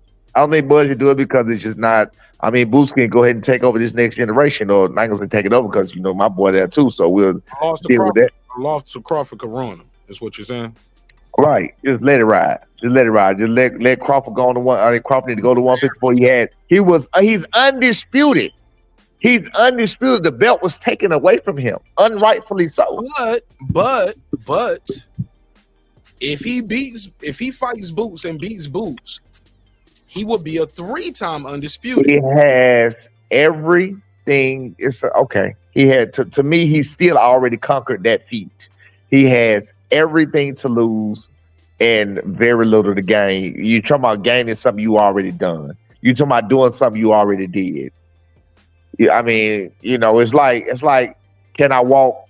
When I first walked 5 miles to this store, can I do it again? The next time I do it, it ain't gonna be so glorious. It's not gonna be so good. You know what I'm saying? Coach. I got to give you some pushback on that. Pause, because we got guys who are two-time champions in the same division all the time. No. I agree. I understand that. You know, and when it's that way, usually when it's that way, it's because they don't feel comfortable going to another weight class. Usually when it's that way, it's because they're too small for the next weight class. You feel what I'm saying? It's not something that they just choose to hang around and do. Bud is he has proven himself. He's strong enough because he clearly man, that was next level what the fuck he did to Spence. So I mean, I would bet against him. I wouldn't doubt him. You know what I mean? And this is somebody that my son been in the ring with that I seen personally. But after he did what he did, you know what I'm saying? I can see him in there with Tim Zoo. I can see him there with Jermall Charlo. Because hell, the rumor is, hold on, one more thing. The rumor is Spence used to beat the fuck out of Charlo. So if that's the rumor that Spence used to beat the hell out of Charlo, why can't Bud beat Charlo? You feel what I'm saying? Why can't Bud get in there and hang with Charlo? Again, I'm not about that 5 pound and that shit that can't be crying about all these other pussy ass, excuse my language, all these other pussy ass casual fans be crying about. I'm from the age of Mike Tyson and David Toole and Evander Holyfield coming from cruiserweight. And you know, I'm from the era of the small heavyweights. You know what I'm saying? Fighting the Lennox Lewis at 240, 250. You know what I'm saying? Big George Foreman at 250, 245. I'm from that era. But you crying about 5 pounds. Oh, he rehydrating up 10 whole pounds. Get the fuck. Let me say this. Let me say this about that real quick. I'm not no more because I'm fat. I used to be. You solid though. I seen you though. You still solid though. You're right. I used to be a very muscular dude. Right. My son is a very muscular guy. If you lose 10 pounds of water and you gain 10 pounds of water tomorrow, it's still just fucking water, you idiots. It's just water. You're not gaining 10 pounds of muscle the next day. You're gaining 10 pounds of water. You're gaining 15, 20 pounds of water. That could work against you. Right, make you sluggish. That could make you sluggish. These people are so fucking stupid. I just be sitting, bro. You never been in the gym though, coach. Man, listen to me. I sit with experience. Let me say that. I sit with experience from all of that. For the people who don't know, I fought at 168 to 175. I sit here with experience, and I used to walk. Let me check this out when I fought 175. And as an amateur, I fought 178. When I fought 178 as an amateur, I walked around at 172. Never did nothing. Fought at 178 and was fine. You feel what I'm saying? 178 is fine. I didn't care nothing about no damn 6, 7. These people weighing in and coming back the next day at 1. I don't give a shit about that. You know what I'm saying? I used to spar heavyweights. I don't understand that 5 and 10 pound and 15 and 20. It's not muscle. It's fucking water. It's water weight. That's it. Wait. Let's think about what this is. Let's think about what this is. All right, and replenish. Hold on. Watch this. You're rehydrating. What happens when you hydrate? You increase your fluids. That's all you're doing is rehydrating. That's it. Now, when it comes to the weight itself, if you know how to punch, then the weight is beneficial to you. When you know how to punch. If I'm at 165 and I know how to use that 165, but again, you can only be one of two things. You can't have both. You didn't stay just as fast when you was 10 pounds less. You didn't stay just as fast when you was 15 pounds less. It's not possible. You lost something. You lost something. You lost something when you gained this little bit. You lost a little bit of this. You didn't keep it all. You didn't. That's why it's always good and bad and pros and cons to everything. You lose a little of something and you gain a little of something. When Roy Jones went up to heavyweight, he gained all that muscle, and when he came back down, they fucked him up for the rest of his life. Right? Good and bad. I got a theory on that too, but I'll save that for another episode. Well, yeah, but good and bad. Either way it go though, good and bad. You know what I'm saying? It's good. It's good and bad. You can't have it both. When Roy went up, he came back down. He lost his athleticism. I'm sure when I can tell you from experience as an amateur, when I walked around at 172 and I fought 178. Then my coach at the time taught my dumb ass in the fight at 165 as a grown man. I walked around at 172. I was very, very, very muscular, very cut like my son. You know what I'm saying? But I was bigger than my son. So I was very cut, very muscular, whatever. Man, when I went down to 165, that fucked me up. Same thing, just 165, just them little 7 pounds. For me to have to go there for that little tournament and do that shit, man, that shit changed my life. Did not like it. Did Because- not work well for me. Because you was cutting muscle, is what you're I saying. was cutting muscle. I'm down to the gritty. That's why my son ain't doing 140. People say when they hear what he walks around at, everybody said, "Damn, you need to be fighting 140." My son walk around on a bad day at 165, 164. He just started doing that on a regular day before this last fight. He was walking around 158, 160. He just started doing the 165 type shit. He would touch that like every blue moon and then go right back down. Soon as he start training and we get to going and whatever for this fight, he gonna be walking around 157, 158. Making weight for him is nothing. So people, when I tell people that they see what he doing, they be like, "Damn, won't he fight 40?" Because we ain't trying to cut muscle. We don't need to do all that. We ain't in. I mean, y'all. Hey, if that's what y'all want to do. Y'all want to be what you call weight bullies and go down there. We know all shit ain't good shit. You know what I'm saying? That shit ain't. My son wanted to touch 140 and try to get him title that just to be a particular division champ and go back up. I told him, "No, we're not doing this because." He been as low as 143. He been as low as 143, and even though he's walking around at that time 156, 157, when he got down to 153, he was very, very, very weak. Like, no, we're not doing. We ain't going down to 40. Fuck that. We ain't doing none of that. We ain't finna put you through that. You don't need that. But I mean, hey, we in the world of, you know. While I'm saying, man, they nigga know shit about boxing. Yeah, okay. Y'all just some pussified motherfuckers. That's what it is.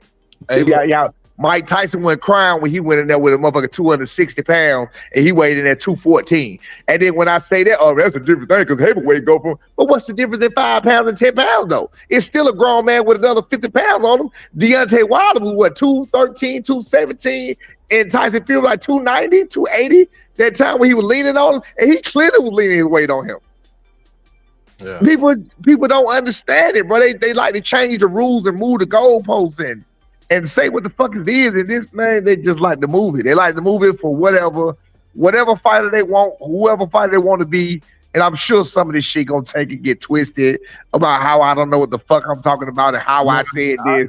Trust me, only people who say that are fans who don't box. Like, bro. Yeah, but it happens. Like, It happens all the time. I get this. I get it. I get it. I don't even like to talk sometimes with my experience because man, you know what? Like even Elijah Pierce today, you know what the motherfucker said? You know what this dumbass fool said to me today? He said, when I asked him about some work, he was like, "What you need to be doing while you mad at me is you need to be go listen to the last fight, listen to them commentate and tell them how they say you can't coach your son."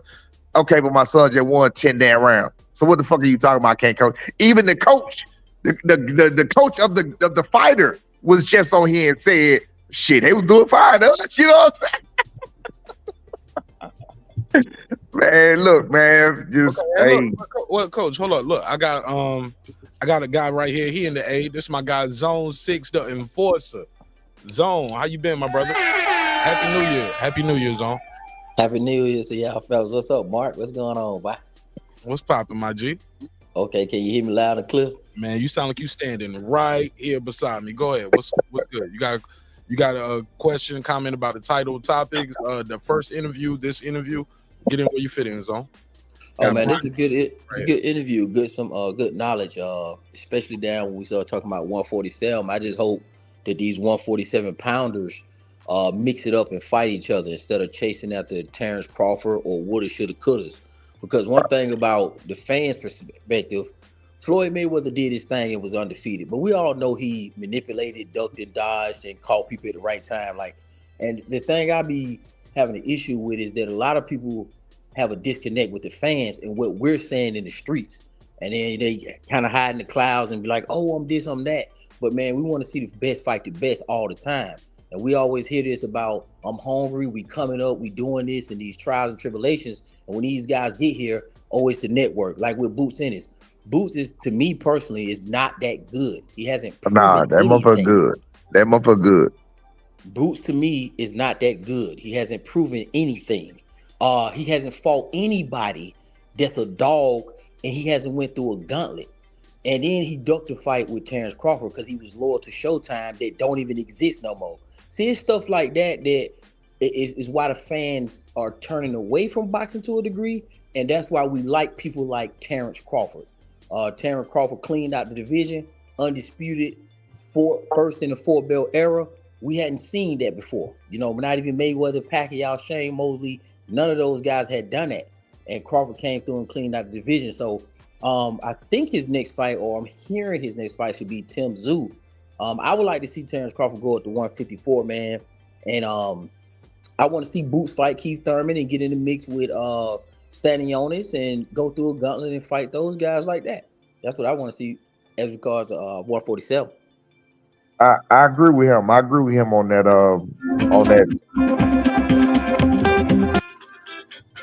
Y'all go ahead. I agree with him on that Stanionis, and I think all of the younger, the next generation, I think he need to leave his bud alone. You know, I mean, I haven't seen people to say that, and I know he really want. I know for a fact in real life that he really want that fight or whatever. I just don't think it's a good fight. I think even Boots got a lot to lose.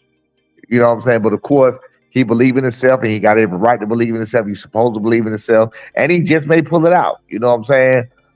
But again, on the other end, you know, you got some people that's gonna say, "Oh man, Bud was old." You know what I'm saying? So how much credit you gonna get for that after a while? Just like when we was all gung ho on this Spence and Crawford fight, but now when Spence get beat up, which I'm Team Spence, just so y'all knew, I was all Team Spence. I would have lost the house. But when Spence got beat up, now you got everybody making all these goddamn excuses. Okay. You hear what I'm saying? A lot of us weren't surprised, though. A lot of us weren't surprised. I was too. I was at the fight. No, I said it wasn't. I was calling when they first started talking about that. I said 10th round knockout by Terence Crawford. I ain't see that shit. Yeah, it was easy to see. Errol Spence, bro, you can't have a undisciplined lifestyle. This ain't got nothing to do with boxing. This is real life. Like boxing is just a small portion of life. Life got rules, bro. You can't be drinking and bullshitting around as a world-class athlete against a guy who don't play around, man. Terence Crawford don't fuck around, man. Go with his family. He do what he do. He stay out of trouble, and he really be in there trying to really hurt people. And that's the same thing that's gonna happen to Boots. I'm cool with the fight if it happened with Boots, but he gonna knock him out in 5. Boots is real sloppy, real all over the place.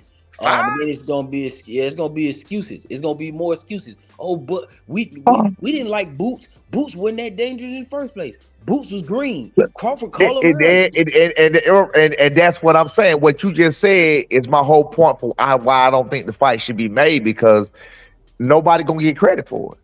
He gonna get credit. Oh no, who? He gonna get credit. No. Real boxing fans. They're 10 years apart, bro. Yeah, they're 10 years apart. They gonna motherfuckers gonna find a way to discredit. They on both ends. On both ends. Keep this. If Bud wins, too much experience. Exactly. If Boots wins, but he over the hill. Yeah, Bud was over the hill. He was over the hill. Or the worst thing that could happen for either guy losing the fight is fans just say, "See, he was never that good anyway." Exactly. Well, exactly. Boots had his chance to fight him, man, and Boots turned it down, so we'll never know. So, I mean, it is what it is, and now I'm gonna get his dad back on the show, and I'm gonna get if not, I'm definitely gonna get his brother Farah up here, because I talked to his brother Farah more than anything. Yeah, good, because they got a different interpretation of the facts in play, so I definitely need to get them on to tell their side of the story. I think, yeah. I was watching that. I was part of that Black Prime shit. My son was the first fighter of Black Prime. I don't know if a lot of people know that shit. Yep. I don't know if anybody know that shit. Y'all can look that up. Yeah, he was the first guy over there. He was the first guy. My son was the first fighter that Black Prime had. Black Prime dropped the ball 3 times. Gave my son some free money. We went on our way. So that's, and then but then his excuse, their excuse, it's a he, but I'm gonna say their excuse for dropping the ball all 3 times was the fact that they were working on the Terence Crawford deal. That was their reason for dropping the ball. They were so focused on that they couldn't get him a fight. They was supposed to got him a fight in August, September, and October. They signed they signed Crawford in October. So then they gave him some more free money. And I'm telling them, they were dropping money, bro. They had money. They was dropping money. They was giving free money. You know, hey man, hold on, let's do that, whatever. And then that's how they signed the deal, and that's what the Boots situation was about. I understood from where it was the money. There was rumors behind that money. That's what people don't know and understand. I'm not gonna say no names. It was rumors behind the money. It was rumors behind who was behind the money. I don't know who know what, but I'm telling y'all, it was rumors behind that shit. I understand Boots not taking that fight. I understand that. I know. Because you don't know. Because you don't know what I know. What I'm trying to tell you. No, I'm with you. Yeah, It it's don't rumors matter. behind Listen, that. let me make this clear to you. It can be whatever it is. You ain't got to tell me nothing. We ain't got to do it doesn't matter. We're talking about putting hands on people, and we're talking about legalized assault, and we're talking about being the best and fighting the best. And I don't have a problem I'm with you on that. Yeah, the best always want to fight the best. Absolutely. Listen, As fans, that's what we want to see. Boots ain't how it go though. See, he hit behind Showtime, and that's cool. You know, look, either you want to fight or you don't, and you got good reasons. Every time things don't go away of a male, it's always gonna be an excuse. So let me ask you this. Let me play devil's advocate to you. Let me play devil's advocate to you for just 1 second, folks. And I'm not saying this is what happened. Yeah. So let's say just a little bit. You just move the phone out your nostrils. Oh, my bad, dog. My bad. All right, so check this out right here. So let's say Boots said, okay, yeah, cool, let's make this happen. And he lost his deal at the time with Showtime knows it now, but it was then. And that's who was paying him. That's who had been paying him. That's who had got him where he was at. So let's say he said, okay, cool, let's make this fight happen because this was the fight I want, or would. But he's under contract with people. Boots was under contract. That's legal. That's legality. That means you got to pay X amount of money. So now you go ahead and take this fight anyway, just because you want this fight, just because the fans want this fight. But now you blackballed by this. Now you blackballed by this particular set of people. Now these people ain't fucking with you. Now you can't fight because Black Prime ain't real. That shit gone. You know what I'm saying? Like it's more to it than that. That's what I'm trying to tell you. It's more to it than that. I don't respect that, and that's why I'm gonna tell you why I don't respect that. Not you. It would have been real when you fought him. Yeah. See, this is the problem what I had with that. See, y'all lean on the fans and try to kind of throw us in there under the bus. Like I don't like that. Not you. I respect you. You know, all due respect to you. But you said because the fans want it. Nothing else fucking really matters because we the one putting that money in your pocket. You understand what I'm saying? I hear what you're saying, that everything got to be done in good order and good discipline. Respect to that. But you need to keep your mouth under that same jurisdiction. If you know you are bounded legally, don't be running your mouth talking about no Terence Crawford, bro. And then when he pull your card, now it's all this behind the scenes, magical, mythical, we can't say, but we kind of can say, but here's a hypothetical. Shut the fuck up, man. Because you know you bullshitting. You clout chasing. It looks like you're clout chasing. And you don't look like you really want to fight with no Bud, because Bud is also a monster. So if you got all that going on, the fans gonna respect that, but just say that. Just say, hey man, I'm not ready right now. I'm cool. I'm not in the mix. I gotta put my work in. I'm not there yet. We still grinding because it's things behind the scenes. I'm not in a position to fight Bud. Don't do all that capping, man, like you did on the Wallo show with Gillie kid and his family members calling up. That man, come on, you ducked the fight. You didn't want to fight because of whatever reasons. We don't care what the reasons are. That's your private business. You ducked the fight. Period. Yeah, and we can table that there. I got a question for you guys right here when it comes to the lead of the show tonight was the thumbnail. Did you guys see the thumbnail? Bam. He has the whole boxing world in his hands. Prince Turkey, Al-Sheikh, is talking big things about investing in boxing, talking about the undisputed game, like yo, and he said it without saying EA Sports, but he was talking about EA Sports, and he was like, yo, basically UFC got to deal with him, like yo, we don't want you to do the boxing thing. So he's like, yo, we're gonna push this boxing game, talking about the reality TV show he wants to do with boxers. And I saw on Twitter today they're gonna announce the lineup. It's gonna be a 5-on-5. That's they. I can show you guys the picture. They have inked the deal with Eddie Hearn, Prince Al-Sheikh, and Queensberry Promotions Matchroom collaboration. It's going to be a 5-on-5. Your best 5 against my best 5. And the winning team gets a signing bonus. So even if you lose your fight, it's a point system. So this guy got a knockout. These guys get knockout. Like team combat league. Yeah, shit like that. And they're gonna give a bonus out, this, that, and the third. So the question of the night is, Prince Turkey, Saudi Arabia, is this what boxing needed? Let's go to you first, Coach. What do you think? I mean, I like it. I like anything lately because we had a dead zone, you know what I'm saying, a few years back or whatever. I think any exposure is good exposure. Anything they're doing different with it and trying to reinvent it, recreate it, is doing good for it. You know what I'm saying? We in a new generation. We in this fucking reality TV generation. So we need to be part of it. Like what was that shit that they do on HBO and Showtime when they follow them before the fight? 24/7 and all. 24/7. All that shit was added. That was added to what it was. Like, it gained more interest when you came across it. Then you had more interest in the fight. Like, I agree with all of that. I think every piece of it, when you can learn more about the fighters as opposed to them just being in the ring and fighting, I think it adds. I think it's a plus. I think it's a plus to them. Zone, so I agree. Zone, same question for you. How you feel about Saudis in boxing? I agree with everything that Coach said. Any exposure for boxing is greatly appreciated, and we need it. And it sounds like them guys are getting paid as well too. And I like the format. I mean, I always believe that boxing should conduct itself a little bit like the wrestling scene. You know, the collegiate wrestling, how they bring the whole squad 105 all the way up to heavyweight. You know, I like that 5-on-5. Bring your best. You know, give you some whatever 154 pounder you got, 160 pounder, 147. I like that style. That looks good. I think that's a good start. So what do you guys feel about this card coming up? Joshua Ngannou. How do you guys feel about that? Parker and Big Bang Jane.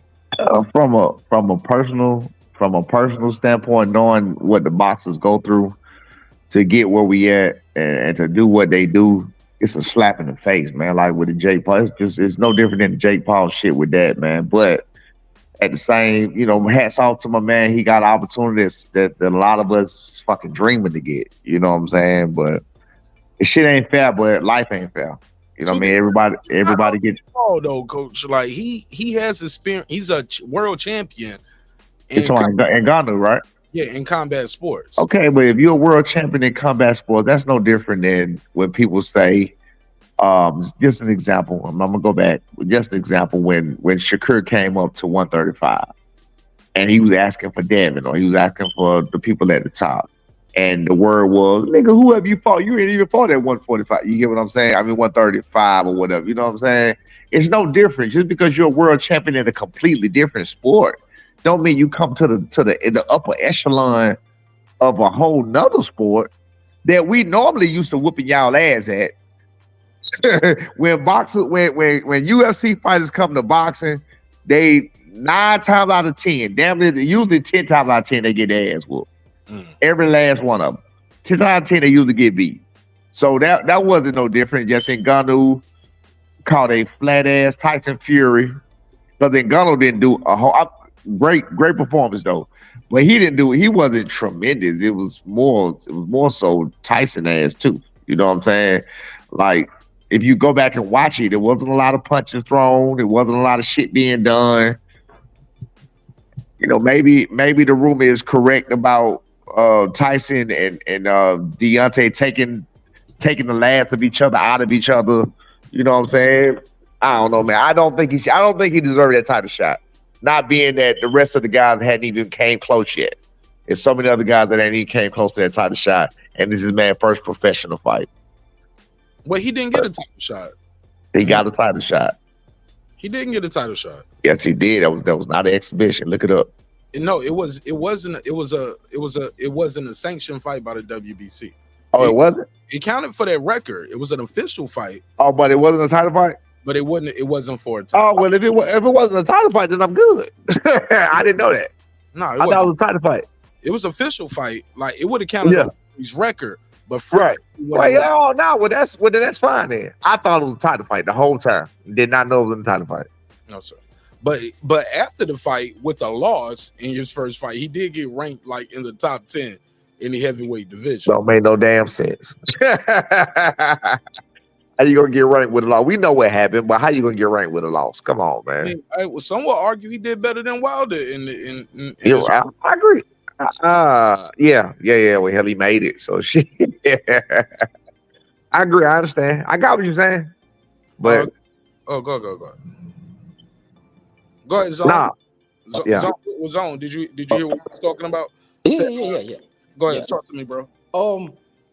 I don't have a problem with Francis coming over, man. That's kind of like, I don't really like to limit people on what they probably could do. There is a good order, I understand that, but Tyson gave the man the opportunity, and this is the former heavyweight champion of the UFC. Like, it's not like we talking about some guy just coming off the couch. I mean, this is a monster within itself, as you saw in the ring. So, I'm glad more people are getting into boxing, man, to bring more eyes because we need it. If Francis want to get in there and go straight to the top, he can do that. If Jake Paul want to get in there, as long as they following the rule and they respecting the sport, the more eyes, the better. I mean, because Jake Paul and Francis, they bring in views.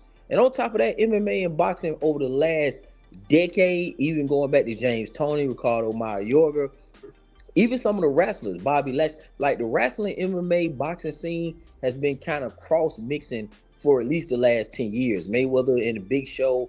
I mean, we've seen it time and time again. So you seeing these world-class athletes, man, these guys are not standing in one spot now. I mean, that's with all sports, football, baseball, basketball. You got like guys like Patrick Mahomes, just as a sidebar. These guys, played baseball, but they went football. Russell Wilson, baseball, but went football. John Elway are not limited. Baseball. He right now. He right about that. So these guys, these young dudes, man, they're not like, they're not gonna sit in the league for 12, 10, 15 years. They doing they 5, 6, 7 and get out and try some rapping or try something else. Look at Le'Veon Bell got into the boxing ring. You know what I'm saying? Adrian Peterson got into the boxing ring. So these world class athletes, man, they're more. Why you ain't bring up Nate Robinson? No, I'm just talking shit. That's a good one. That's a good one. See, it's a lot of these guys doing that. Nah, you're right. That's a great argument. You're right about that, and I do agree that anything for boxing to get more eyes on boxing, because you know what I'm saying. It to me right now when I look on my search app for fucking Hulu, ESPN Plus, and shit like that. Guess what's last? Boxing. Facts. Let's go. It's last. Yeah, let's go to this next one. Speaking of boxing and things, back to the question I was asking Coach. My first guest, Coach Derek Collinsworth. He gave us more than enough time than what we asked for, especially in our first interview. He has a fight tomorrow with one of his fighters, a young fighter. So he's still in the gym over there. So hadn't even went home and spent time with his family yet, and so he has a lot to do tomorrow. So he'll definitely be on again. He said he'll try to get us on, get back on again like next week or the week after with the young fighter, and we're going to talk about their fight tomorrow. And so follow him on Instagram, Coach Derek Collinsworth, and definitely follow him on Twitter as well, so we can follow him and those young fighters. My question for you guys right here, let me share the screen so y'all know what I mean when I say these things.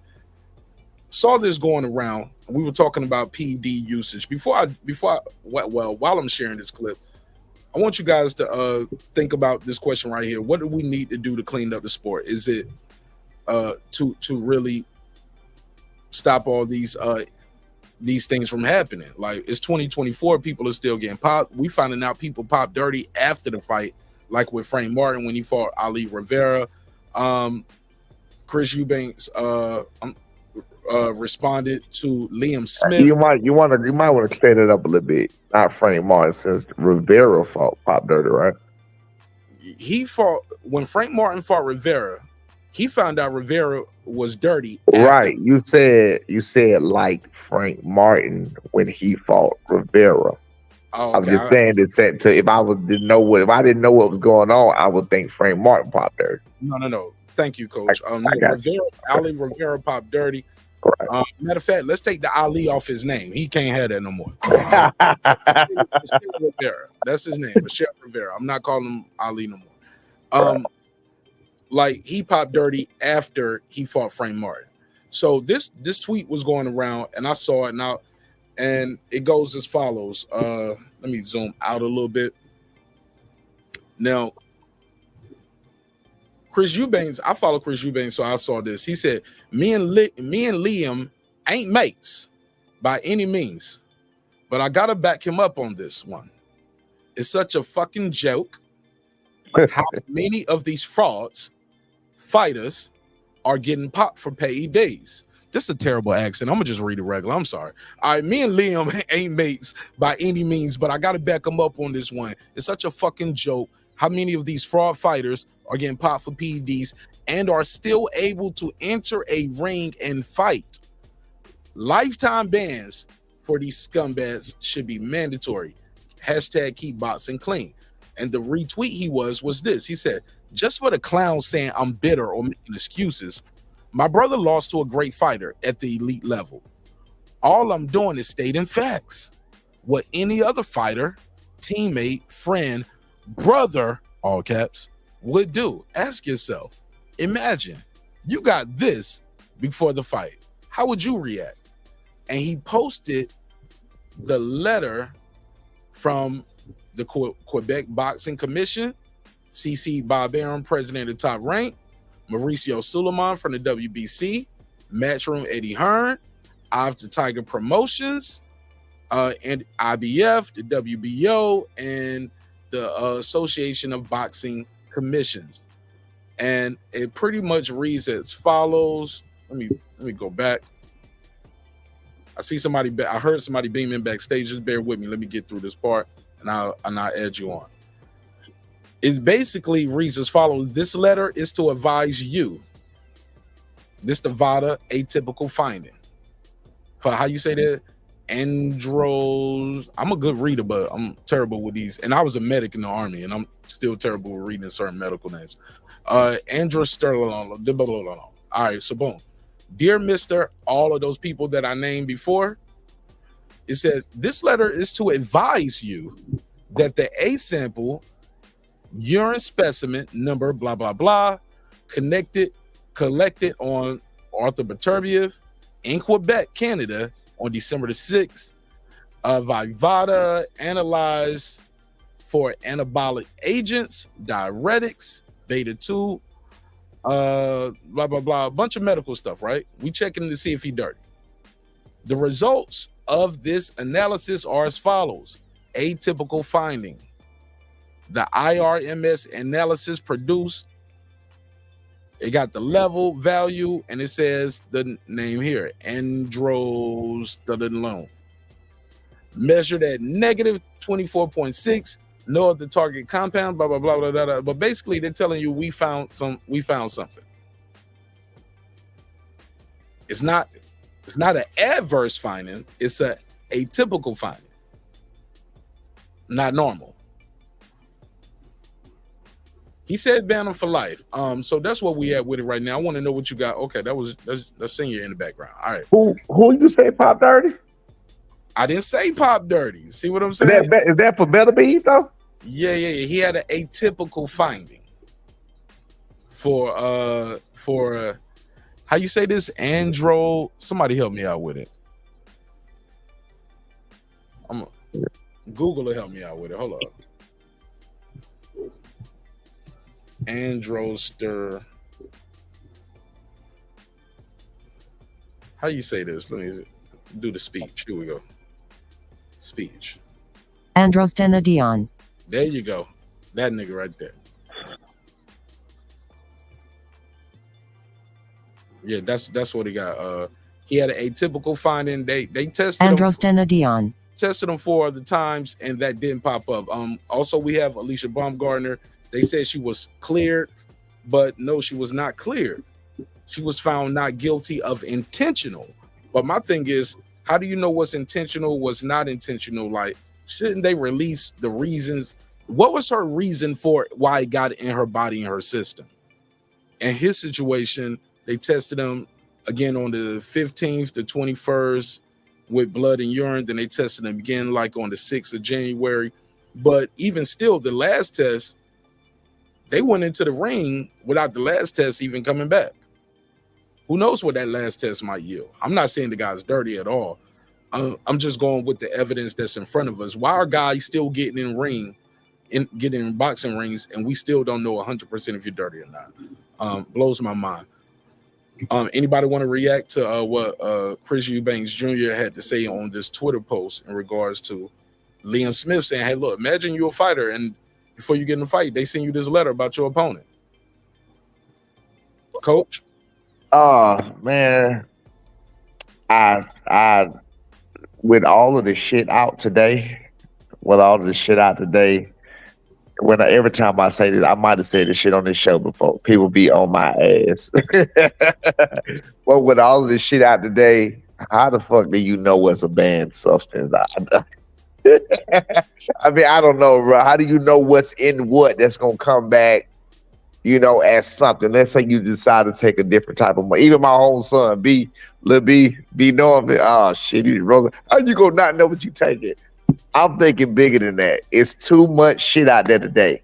You know what I'm saying? Too much shit out there today that somebody give you a vitamin and it's sold in the stores, and you look at this shit, it's fine, and that shit come back as a banned substance. I don't know enough about it. If it's a banned substance, it's a banned substance, but I don't know enough about the whole situation. But diuretics you can buy those in a grocery store, but they are banned. You can't take diuretics like that on a reg to be cutting weight. Well, I mean, you know what, to be honest with you, bro, again, with the drug situation, I don't know shit about it. So I don't have no, I think anybody that get popped dirty for PEDs twice, if you intentionally do it, if it's found out it's intentional. I think somebody just said that shit earlier. I think Coach did. That your ass need to be hit for assault. I agree with that. I definitely agree with that. If you do that shit intentionally and you know it was intentional, your ass need to be charged with some type of crime and you need to be banned for life. But define intentional, because like I said, in the case with Hannah Gabriel's, she's got found not guilty of intentional use because they said it happened. She was giving some medicine to her dogs, even though it's written on the back of the box. It's written on the back, like I got some vapor rub right here. It's written on the back of this vapor rub, all the ingredients. One of the ingredients that's on that vapor rub is on the banned substance. How the hell did she get some shit that she giving to her dog and her sister? Because she was giving it to puppies. Like her dog had puppies and she was giving it to her puppies. Was she inhaled and shit? It can be airborne. Who knows? But regardless, whether or if it makes contact with your skin, you get what I'm saying? It can make contact with this shit crazy. That shit wild. I gotta stay. I don't know enough. I gotta stay out of that one. I don't know. Okay. Fair enough. Shout out to my sister in the building. Rach, what up? D-Ray live on the drive. Shout out to my guy D-Ray in the building. Epoxy Magic. Shout out to Juan Epoxy Magic, Australian Warrior, Modern King Boxing. I appreciate you guys all pulling up. I just read a comment. The Australia, said Fury ain't up or nothing. He said what? He said, I guess I said Fury the upper echelon. That motherfucker said Fury ain't up or nothing. Man, the chat be chatting, man. If y'all want to join the conversation, and or also you can call in. Zone, what you think about these PEDs, OG? Man, it's tough, man. They need to do random blood and urine tests, man, straight up and down. And I think that if you get popped and you haven't actually fought anybody, and it's kind of like how Cqnelo ate the tainted meat thing, but he actually didn't go in the ring with it, I could see some type of fine imposed up on you. Something like that, right? And then if you actually get caught in the ring with somebody and they find out that it's intentional or unintentional, if it's intentional, I think you should be banned on the first try. Because stuff just for life. For life? Yeah, for life on the first try. Damn. What if you had a bad coach or you had some bad advice, like for life? Yeah, for life. Because see, here's the thing. If it's found intentional, so my levels would be this: if it's intentional and you've actually completed a fight, I don't care if you lost, it was a draw. If you got knocked out in the first round, you should be banned for life. If it's foul play in your camp, then you should, be fined as well, and then probably, or maybe suspended, and then they should ban whoever that coach or bottle person is for life, and then you get your second pass. And then if it's in the off season and you're not actually having to fight, then probably most likely some fines or something. But you gotta have Brendan blood. Life is what you're saying. Either you or the coach. Somebody got to bite the bullet. Yeah, somebody got to get out of here because it don't magically get into your body, man. Come on, let's be honest. Now I do understand, like maybe somebody's feeding their dog and puppy something, and then they not clean and not sanitary, and they eating a cake after they don't serve the dog's food. Some people gross like that, so I can understand cross-contamination, right? Or just get in your skin, for not wearing gloves. Yep, it absolutely can. So I can understand cross-contamination. I understand that. That's why it's random blood and urine tests, because if you get caught, then you have that leeway to explain, and it could be something under the radar. Hey, look, man, I got this what's going on. Pop. Okay, no big deal. We log it in, you pop. You ain't hurt nobody, you good. It makes sense. You was feeding your puppies. Wash your fucking hands after the fact. Stay away from that substance if you can, or have somebody else handle it, because it might fuck up your career. And then we cool. Ain't nothing really to speak on. You know how the military do, right? You the Army, I'm Navy, we both vets. So they pull you into the office and give you a private counseling. And it ain't nothing bad. They give you a counseling to let you know that they know that this happened, and y'all understand that we need to take a different route to prevent this from blossoming into something that could get you banned for life. Yo, my boy Zone said they need an Article 15. Article 15, boy, that is. Out of here. You got to stand on that carpet, man. Oh, man, get them a counseling statement, man. You need a counseling statement, brother. You need to put this in your file. All right. Because what if you kill somebody? Like, you come on, man. You people out, and then you messing up people's record, man. Yeah, that's a good point. You hurt somebody. That's why I said that. Yeah, it only take one shot. It ain't then you be like, oh, we should have banned it for life. Come on, you kill somebody, rob their family of something, or you also, if you beat that person, man, you mess that person up. Then you kill their paydays. Can I give a little side example? I know it's not PEDs, but just like what Margarito literally ruined Cotto's career by that bullshit he did with the hand wraps. He ruined the man's career. He was never the same. At least changed it. Exactly. It changed the trajectory of Cotto's career. Cotto was an undefeated prime fighter. He was undefeated, right? Yeah. Yo, you go back to what Coach Derek was talking about earlier too. He was like, you wonder why a guy get knocked out or get beat up one time real bad, and then it starts happening more. It was like, it's like the computer starts changing. You change the computer. You know what I'm saying? Like, it's like dropping your phone. You don't did that damage to your phone or your laptop, or some guys can. I'm gonna use a better example. You know how you crack your phone? You drop your phone, you crack your phone. You start with a little crack in the phone. Right. Then you drop it again, then the crack spread. Then you drop it again, and before you know it, you can't even see anything on your phone anymore. The whole shit is spider web. I got a little bit of personal insight on that right there. And what one thing that happens is when you undefeated, you at some point in life, if you were an athlete or if you were a tough guy or whatever, at some point in life, you thought you were invincible. Period. That's just the way it is. At some point in life, probably all three of us on this line thought we were invincible until somebody had to show us that motherfucker, you ain't invincible. All right. So but what happens is the switch for me very early on. Right, that's what I'm saying. But we thought we were invincible until we found out we weren't invincible. So my older siblings let me know before I walked out the world. Like, you ain't even the baddest in the house. Right.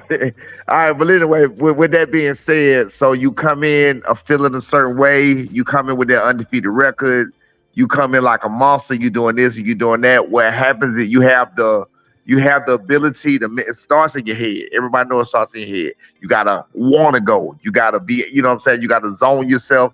And this is what I'm gonna do, target. Once you get beat up, once you get stop, beat up, what it hurt in certain ways, and you realize that you are human, what happens is the next time, this is from experience, the next time it even begins to go that way, some doubt that you never had start to seep into your brain.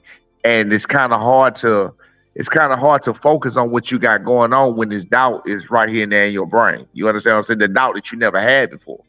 So that's kind of what happened to us. It's like a psychological thing, you know what I'm saying? So you wonder, you start to worry. It's like a fear of failure. It's like a fear of failure, but actually making yourself fail because you fucking afraid of failing. You know what I'm saying?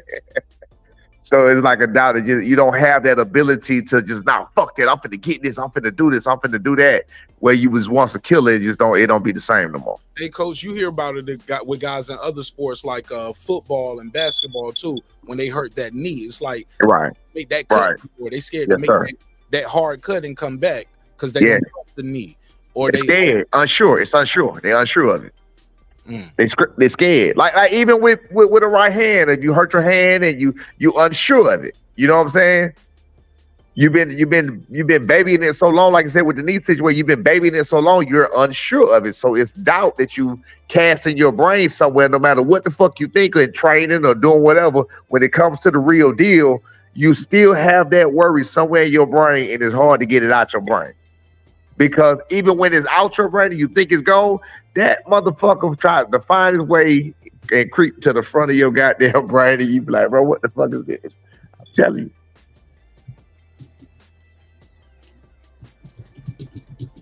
Okay, so look, let me ask y'all this. How y'all feel about the news that Canelo possibly might be facing Jermall Charlo in May?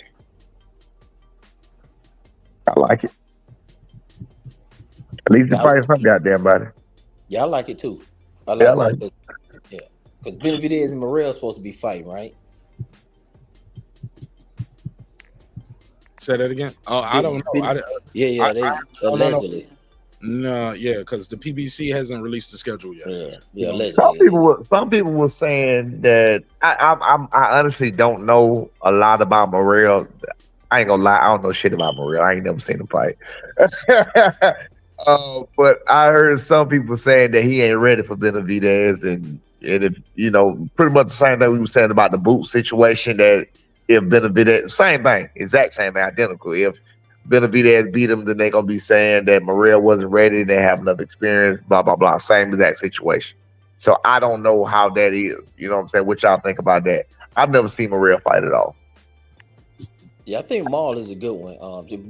For all of them, because these four guys are getting down to the last end. Canelo, Jermall, Morrell, and Benavidez at once. Morrell just fucking jumped on the scene though. Who the fuck is Morrell? What the fuck? I agree. I agree exactly what you're saying. But a lot of people like him, man. But I'm not impressed like that. But I do like Benavidez getting straight. Oh yeah, to the point I like Benavidez. Benavidez deserves it. Yep, and Maul is a overdue fight for Canelo. He got to beat both the twins on his resume. Benavidez and Jermall definitely deserve it. They definitely deserve it. I don't know about Morrell. I don't know shit about Morrell at all. Yeah. Now, if he beat Benavidez, if Morrell beat Benavidez, absolutely. Hell yeah. Yeah, you earned that. Yeah, but Maul and Canelo is overdue, and Canelo resume looking crazy right now.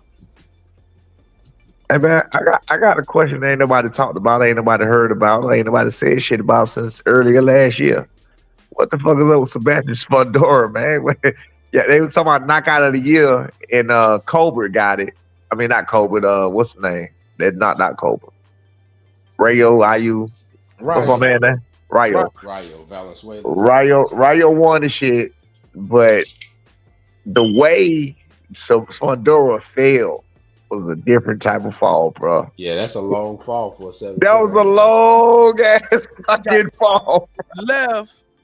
He got caught with the. It was the left. Like Right, and then when he was sitting, he looked like, bro, that was fucking crazy. Like even when you rewind it, it's still slow. Yeah, that shit was crazy. Slow motion live. That shit did nobody. I never heard nobody talking about that shit for knockout of the year. That should have definitely been a contender, man. I can show you my community tab. I had it as a nominee for knockout of the year. Yeah, I had that as a nominee for knockout of the year. I put Spence and Crawford up there because What won? What won on your tab? Matter of fact, let me go check it. I'll go check it real quick. He right. I think Cobra probably won. No, Cobra won for everybody. No, he didn't win on my. I don't think he won. Yeah, but Fedora, Cobra, and Spence is definitely one. I kind of almost I didn't even really all the other ones I was counting was one hitter quitters though. Mm-hmm. Yeah, I was counting a lot of one hitters. That one, that was more of a TKO. I was really counting knockouts. But I'm about to show y'all real quick. But go ahead, shout out to my boy KP from KP. What you think? Well, who you think? Well, that's my Fedora. How you think he gonna come back the same? I don't. No, he's done. Look, he was dominating that fight. Yeah, fucking old boy up. Like you about to see exactly what the fuck we were just talking about that crack phone and the phone keep fucking cracking. Yeah, he's cooked, bro. He's cooked. Okay, here we go. Here's my list right here. I had shout out to my sister Rachel Donaire. I had Joshua over Helenius, one hitter quitter. Nakatani over Maloney, the Maloney brother. Remember what happened to him? The twin, not the one. Oh yeah. Crawford and Spence, just because I knew how much that TKO and that knockout meant to a lot of people. Mendoza over Fundora, Lopez over Conlon. Did y'all see Lopez stop Conlon? Beautiful. But Crawford over Spence won on my list. The next one was Fundora over. The next one was Fundora. Let me see. Matter if I could just share the screen, share this tab. There you go. Can y'all see it? Nope. Can't.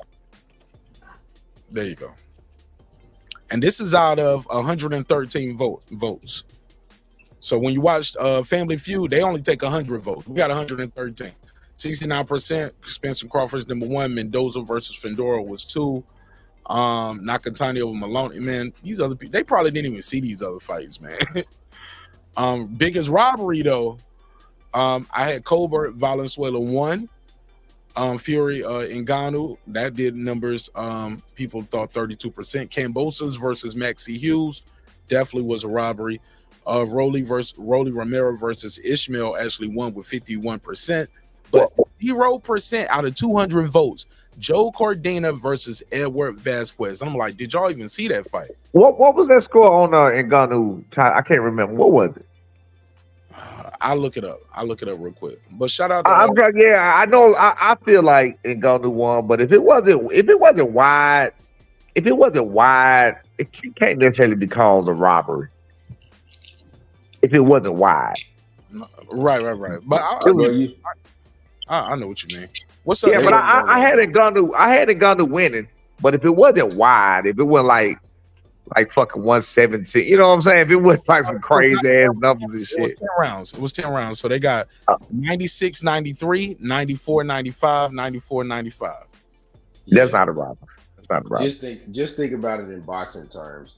Yeah. There's no way that a non-boxer was going to win the fight and mess up the money for the unification. Right. Fight. Absolutely. Right. Yeah. That's not a robbery. It's not a robbery. I mean, I personally hadn't gone to winning. But being the scores being that close, that's not a robbery. That's not a robbery. Yeah, close fight. Yeah, it was close. All right, what's up, KP? And let me go to Rachel after that. What's up, man? I was just jumping in when you said when Coach Norman was saying fighters are not the same after getting beat up, and that's the first fight I thought about was Mosley and Forrest and Roy and Tarver. Yeah. Yep. Mosley was more effective after the Forrest fight, but yeah, he was never the same. He still won some fights, but he just never was the same. Shit, list can go on. Hey, you go all the way back to Tyson Douglas. That shit go on. Yeah, that goes on, man. Yeah, Joe Frazier, George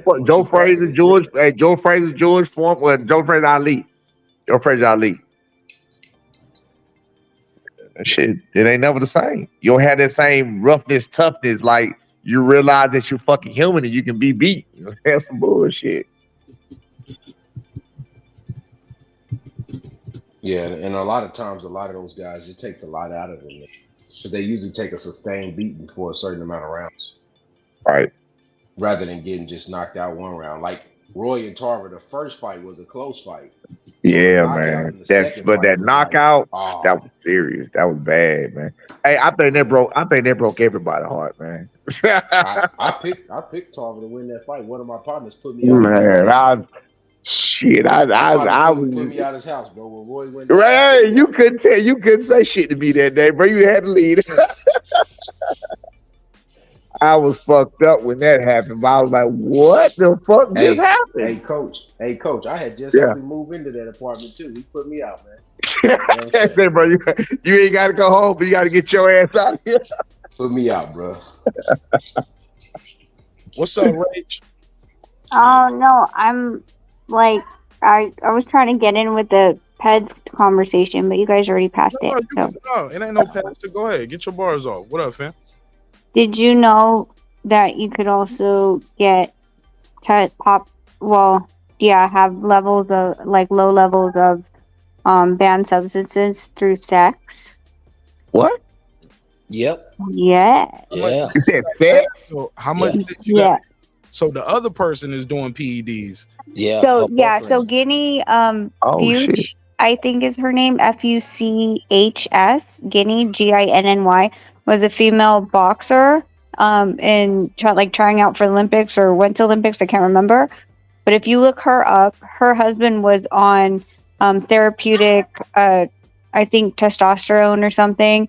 And she had like low amounts in her urine, and it was because of he was on it and they had unprotected sex and the And he sex was came very in her. recent, and so she popped dirty. What they do? I think they ended up reversing it after realizing what I mean, I don't know how they proved that they had sex, but he did have it like from his doctor, like a prescription. And it was a very low amount. I just don't know how they proved that the sex was recent. And yeah. But I mean, I guess she had a good lawyer to prove that somehow, some way. And look, and Mark. That's why when you ask me about it, that's why I steer clear of shit I don't know. I'm very, very vocal about shit I do know, but when I don't know, I gotta steer clear of that shit. It's too much. It's too many factors in this damn PED shit, man. I don't know enough, so I steer clear of that shit. Yeah, that's wild. I would have never thought that, but it makes Yeah, that's perfect crazy. sense because that's an exchange of bodily fluids. Yes, sir. Yeah, it makes plenty sense. Never thought about that shit. That's crazy. Yeah. But shouldn't stuff like that like be even if it's not known public to us, shouldn't the opponent and the other team, like, you can't just, what's the point of having drug tests if you can always say, well, it wasn't intentional. I mean to put it in my system. Well, you had it in your system regardless. So, but Mark, back to what you was talking about when you talking about banning motherfuckers and all of this shit. There, it happened. Well, I don't know. I guess with the latest situation, it happened. So what the fuck? You know Yeah, what I'm but it saying? always just so happen to these athletes, man. Like, come on now. Like Yeah, it's hard. It might happen to us too. We just not getting tested. We just there. We ain't No, getting tested. We ain't getting tested for you shit. get okay. I'm gonna say Like, this. you might Hey, we were around with cocaine in our system and shit. right. No, You But don't, like, well, I hey, mean, like look, the actual report says like that the substance was low and like agreed with the fact that there's two of them. There's a softball player and a boxer. That they agreed with the fact that it was exposure from recent sex, and I'm like, I'm just wondering, did they do a blind panel study, and like, how did you come to this conclusion? Not even to play on the words of that whole statement itself, but to come to that conclusion, you've had to do, like, I'm just guessing, like some studies to prove that, you can, and how recent is recent? Like, was it yesterday or last week? Like, like things like that, like that I have questions about, but I mean, yeah, I don't Mark was know. right. only Mark thing was I right. thought of when I'm sorry, go ahead. I heard No, Mark. Mark, That's all I wanted. Mark, I agree with you. Thank It you. seems Turn his that mic up, please. Turn his mic up. Mark, I agree with you. And what Rachel was saying, I'm combining the two because like it just so happened to be a coincidence all the time at the right time, and just it's always a reason. Um, And sometimes, man, I'm gonna be honest with you. People plot these things out. I mean, people are not dumb, right? When you're in the drug cheating game, man, you know about that stuff. You know what I'm saying? It's just like if you cook or whatever skill set we have or talent that we have, we know the ins and outs and the rigs on the game or whatever you're doing. Man, these people know. Just like allegedly, um, they LeBron James' wife had ordered some stuff from him with her name on it, so it can be covered up allegedly. These guys know the tactics, man. These guys are professional world class Was it athletes. was it drugs? Man, they trying to insinuate. The story went away. It was like a big thing like 6 months ago, where a new steroid list was gonna come out, kind of like how they did with Barry Bonds and Manny Ramirez and all that. That big drug bust. Then they was trying to finish, about to do another one, and all of a sudden we got the pedophile stuff and the other political stuff kind of drowned the steroid list. Yeah, so it was around that same time, but they were saying. Not to say that he doing anything, but they were just saying how these guys are ordering this stuff through other people, through distant cousins, and it just so happened to get to the athlete. Weird stuff like that, man. Yeah. Didn't you hear so when Connor Ben got hit with the whole like egg scandal, and it was supposed to be like estrogen or whatever, the counter to this testosterone, that he got caught with. I was like, well, whose eggs was he eating? Was he going down on someone that was taking estrogen? Like, I have so many questions. Rachel ready to get into the nighttime show for It's 10:18. I know it's already late over there. Yeah, Rachel getting right to the nitty gritty. Yeah. She probably don't have some drinks. She might, Possibly. We all grown up here. It's a late night show for a reason. Hey, look, I ain't judging. You ain't on trial. Hey, look, let me say something to you. So the question still on the topic docket is: should the penalties be stiffer? Pause. Rach. Like if you, I think they should. 6 months to a year, you only fight 6 months to a year anyway. You didn't hurt nothing. No, they don't care about that because most of these guys are only fighting once a year as it is. Once to twice a year at that, so it's not really hurting them. Go ahead. No, go ahead. No, I think it depends on the severity of what you got. Well, I think it depends on the severity of what you got caught with and the way it was done. You mean like you're talking like if they get caught with a masking agent, like a diuretic versus like an actual anabolic steroid? Right. Some shit that you know. Yeah. I see what you're saying. Yeah. Yeah. I mean, like diuretics, they're supposed to be masking agents, and they're really bad. I think they're horrible when it comes to athletes that are already cutting weight and not eating. You can really mess up your body that way. But yeah, I think you're correct when you're talking about anabolic steroids and increasing your strength and ability to recover in a short amount of time. That's for me like a cause for like I don't know who was saying earlier like jail time. Like you're literally you're increasing your chances of killing a person. We already know it's a dangerous sport, and now you're doing it with intent. Yeah.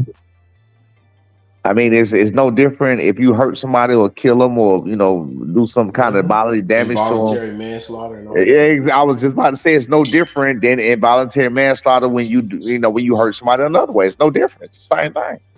Yeah, because just imagine I'll go back to a fight. I want to say that was Gabriel Ruelas and Jimmy Garcia. I remember Garcia died in the 90s, and just imagine if you found out later that Ruelas was on steroids.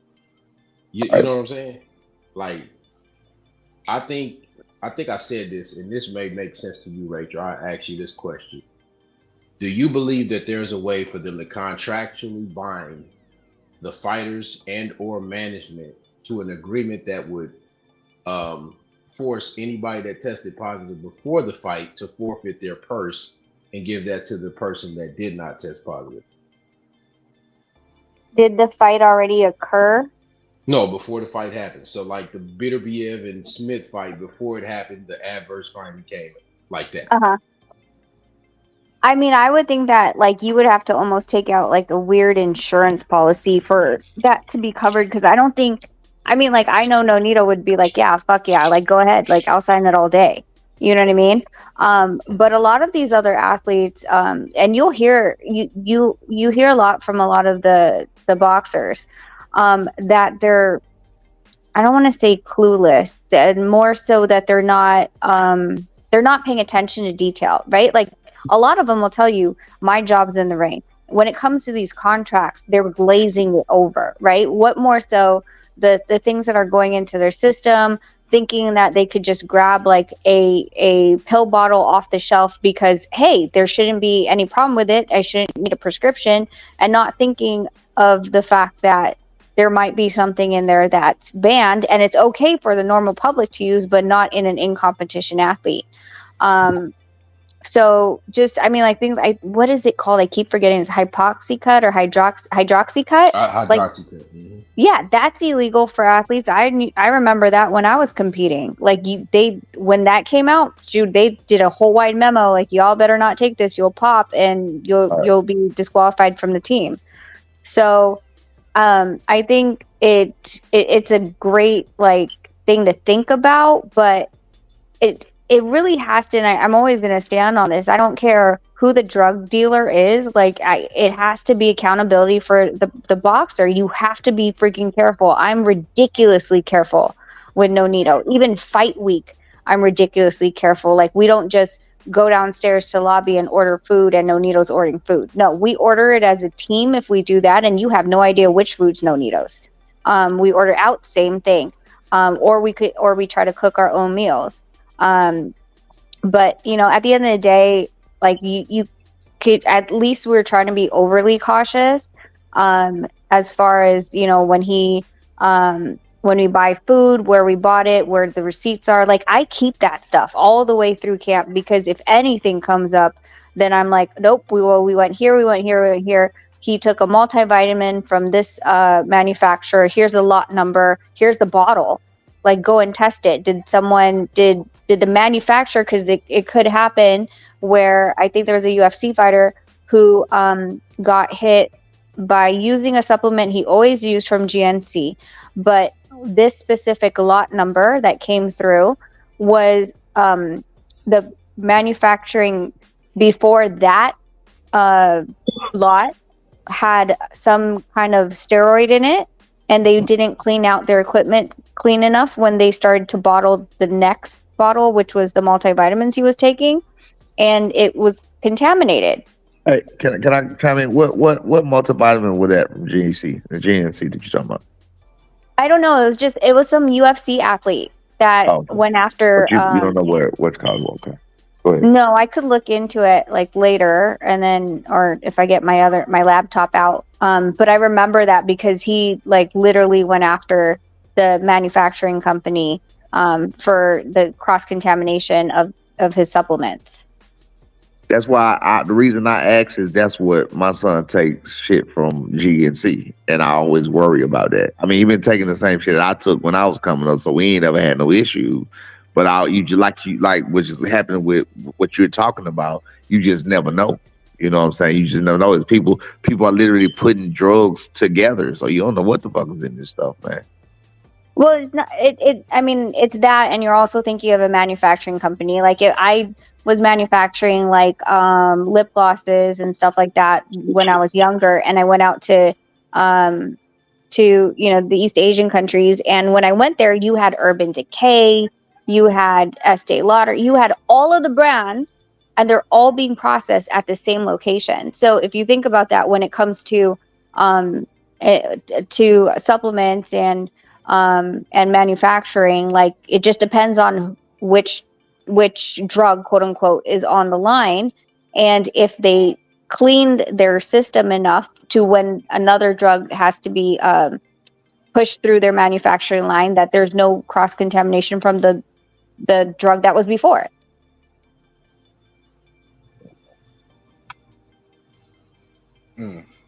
All right. Interesting. All right. Well, we can table this one here, man. That's all I got for this episode, man. I appreciate everybody's time and energy for pulling up. Damn, man, it feel good to be back, man. Love y'all so much. I could talk to y'all forever, but I gotta end this. All good things must come to an end, even this show. And plus, I gotta do a Patreon episode. You know what I'm saying? I'm super active on that as well. And I got a referee, Wayne Bailey, is gonna pull up next week. It's an amateur ref. You probably saw him at the fight with Kenny Bayless and Tony Weiss at the fight that just happened with Barroso. So yeah, he's a cool dude. He out of is that Wayne the travel guy on Facebook or something like that? Yeah, okay. Travel agent too, you know. I'll be friends on Facebook, so yeah. Yeah. Wayne Bailey, man, cool dude, man. I spoke to him earlier today. Kind of went through, you know, what I can and can't ask. You know, what just getting a feel for each other. Does he even want to do an interview like this? Yeah, he's gonna be a professional ref, right? Yeah, he's about to be a professional ref. So we're gonna talk about his journey, what he knows about the amateur, like just about scoring and about boxing, and you know, I'm cranking up the interviews, man. I'm cranking up the interviews this year because I think a lot of we started off good last year, then I just started having so much fun. We was wilding out. But I think it's important to do episodes like this to get the fans connected to the pros, and so they'll know a lot of things. Trying to find one of them Cat Williams interviews, huh? Nah, hey, look, I had one like that last year. Early last year, Mike Williams Sr. came up here and flamed up Roy Jones. I remember that. I didn't know that was on your show, but I remember that. I had no clue it was on your show though. 24 hours. That one might have did like 25, 30. I remember that. I remember when he flamed. I remember when it first happened.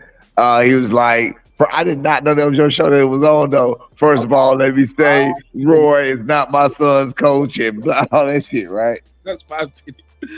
Yeah, that's my video, man. A lot of people chopped that up and went up. You know, a lot of people chopped that video up. You know what I'm saying? Yeah. And I didn't give nobody strikes neither. You know what I'm saying? Yeah. Friend or foe, didn't give them no strikes. You know what I'm saying?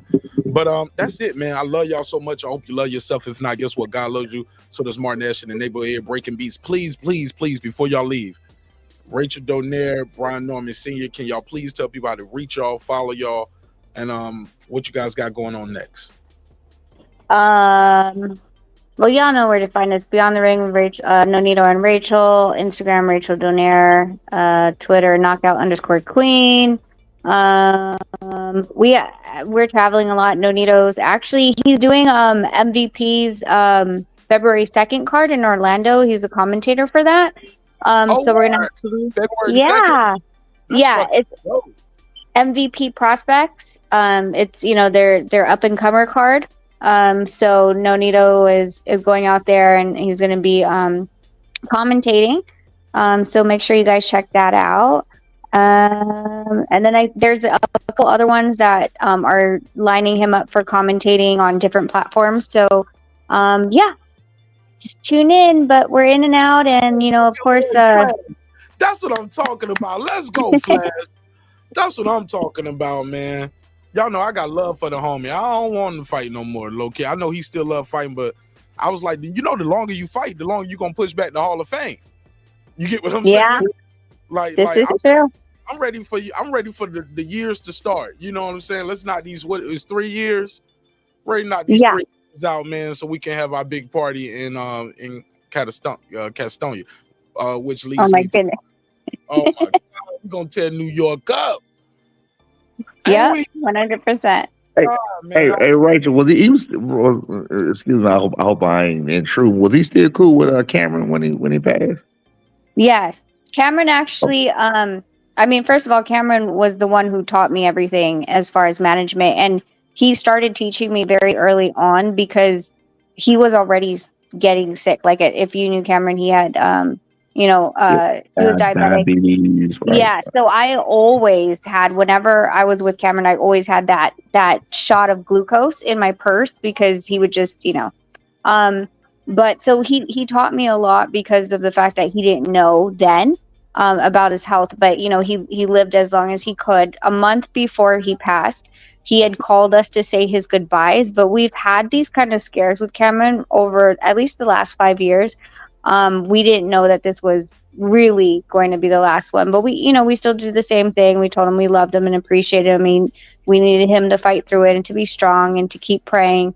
And he was, he sounded like he was in the best spirits. And, all I could hope and pray for is that he's in peace and that his loved ones also realize that he's not suffering anymore and they're at peace with that he's in a good place. Right. For sure, man. Well, I appreciate you, Rachel. I'm gonna see you on the next one. Okay. See you guys. Bye. That's there. All right. Give my best to the fam. Will do. Peace. Love you more. Peace. All right. Got my good brother here, Brian Norman Sr. Always come. I'm gonna let you know, like some guests, man, like I just love having on. Like yeah, and you are definitely in that top list, man. Like you're so good. I'm telling you, man, Hank Lundy, Mike Williams Sr., Senior, like you three are like kind of like three of my favorite guests, man. Not saying I don't love Errol, but I just know y'all just gonna give it up. Pause. Like y'all gonna say hero political.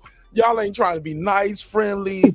Man, y'all said I'm real, man. It's called real, man. It's real life shit, man. Man, y'all be going raw. Listen, bro. When it's real, you ain't got to fake. You ain't got to fucking script no fake shit, man. I don't under.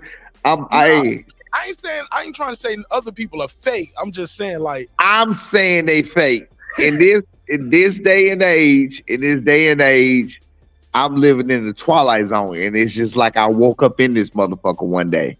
I don't understand people making up shit online. I don't understand people just making up shit for clout. You heard me on this interview today say a few negative things about myself, about my son, about when he sparred Boots the first time. I will say that. I don't understand motherfuckers thinking they got to look like superheroes and Superman. You feel what I'm saying? Right. But I'm also at the same time, when you go to talking that shit, I'm gonna make you stand on what the fuck you say. You know what I'm saying? I'm gonna make you prove what the fuck you say. Don't just go talking that shit and then we just gonna leave it at that. Nah. I want more. I'm very emotional when it comes to that shit. I want more. I want all the smoke. Yeah. That's what I that's what I would compare it to. Like, and it's like you guys seem like y'all we ain't got nothing to lose. Not a goddamn. It's real life. It's real life, bro. I'm from a different generation. I'm from your generation. It's real life where I'm from, man. I'm not from no fake ass generation, man. I ain't perfect. I ain't trying to be perfect. I ain't got to be perfect, but I know what I can and can't do. And motherfuckers be lying about shit, and I just don't do all that. I'm very happy with who the fuck I am. I'm very happy with who my son is. I'm very happy with who I raised. I'm very happy with who my son became. I'm very happy with who I became. So if I'm not, I always feel like a person that got to lie about something in life is the person that's ashamed of something in life. I ain't ashamed of shit. Nothing. Nathaniel. Right. If you ask me personally, I'd tell you anything. Because I ain't ashamed of none of it. You know what I'm saying? Shit like that. Yeah. So that's where the energy come from. It's just real energy, bro. That's it. Shout out to Team Norman Jr., man. It's just real energy, man. It's real energy. That's another reason why. That's another reason. You heard him. Huh? What you saying? No, huh? I ain't heard you say it. I ain't say nothing.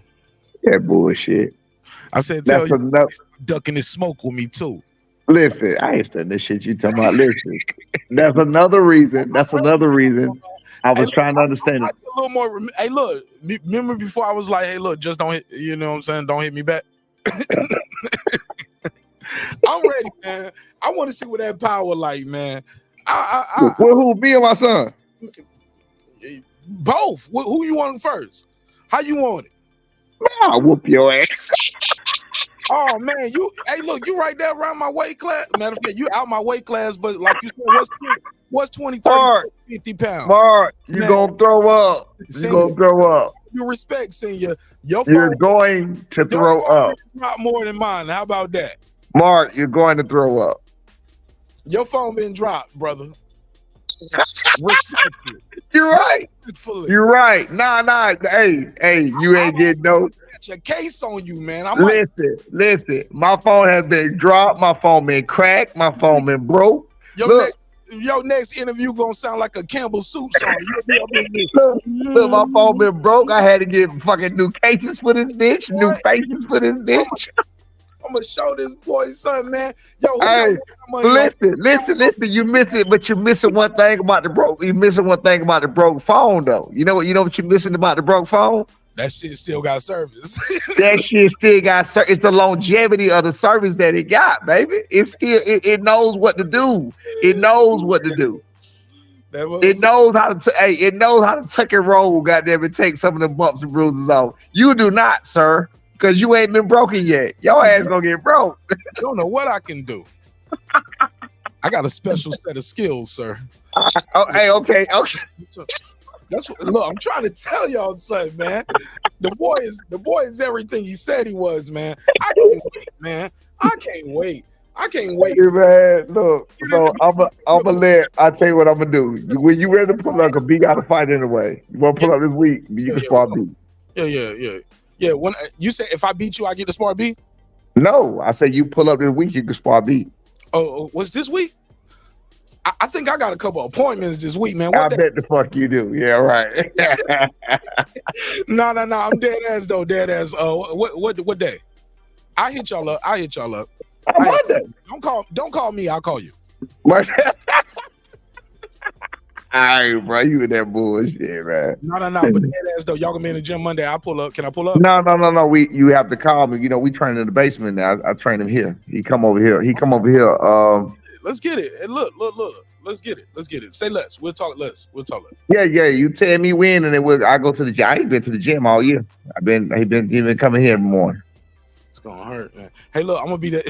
Hey, look, these niggas can't wait to see me get beat up on. You gonna throw up, and you gotta air this shit too. You gotta air this shit. Okay, it's all love. Hey, look, you gotta air this shit.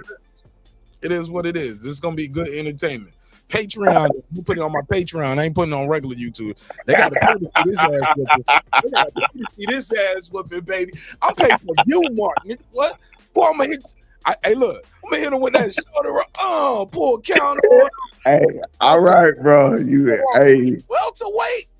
Hey, I ain't go, bro. Listen to me. I ain't got nothing to say. You be hearing the confidence and shit I be talking with, man. What? You know I weigh Norman about almost 100 pounds, right? What you about B? Yeah. That ain't gonna matter. You outweigh me by about 60. No. Not about 60. Probably about like 20. You outweigh me. Nigga, please, man. I don't lost weight.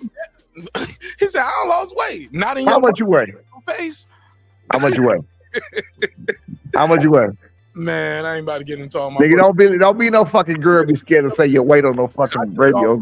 Nah, man. Look, I am diva with it because I got some things. Man, how much you weigh? Nigga scared to say his weight and shit. You never ask a woman her weight, nigga. No, on some real shit. I don't even know because I've had COVID for a week. Today's my. Let me tell you what I weigh right now. The last time I weighed, listen, this gonna fuck you. It's gonna fuck 210. Actually, no, I'm lying. It was 208. I'm about to say you a 208-10 lie, nigga. I took a picture. I'm gonna know you when I see you. You gonna see 208, bro. I'm down. Real time. I'm almost under 200. I'm coming. 208, 209. I'm gonna beat you up in the same night. I'm beat 208, bro. Hey, look, Norman going down. Mark. Hey, man, listen. Being that I know you ain't no internet capper, I'm not gonna keep the same energy that I have with all the rest of these bust ass niggas. Right now, this is all like, hey, look, I know we in the city, man. I know we get gritty down here, baby. Like they like you in the gym. They be like, yeah, niggas. Hey, I want you to get Elijah Pierce pussy ass on here, and then I want you to ask him about me and ask him about that shit he was talking. Ask him what I'm talking about. He lied. I'm talking about, man. You talking about Michael Fox? Who? No, Elijah Pierce. I told you. I can't wait to get Elijah Pierce. The deal with Elijah Pierce started because I was gotta go. Okay, the deal with Elijah Pierce started because I was I seen him laughing on Michael Fox shit.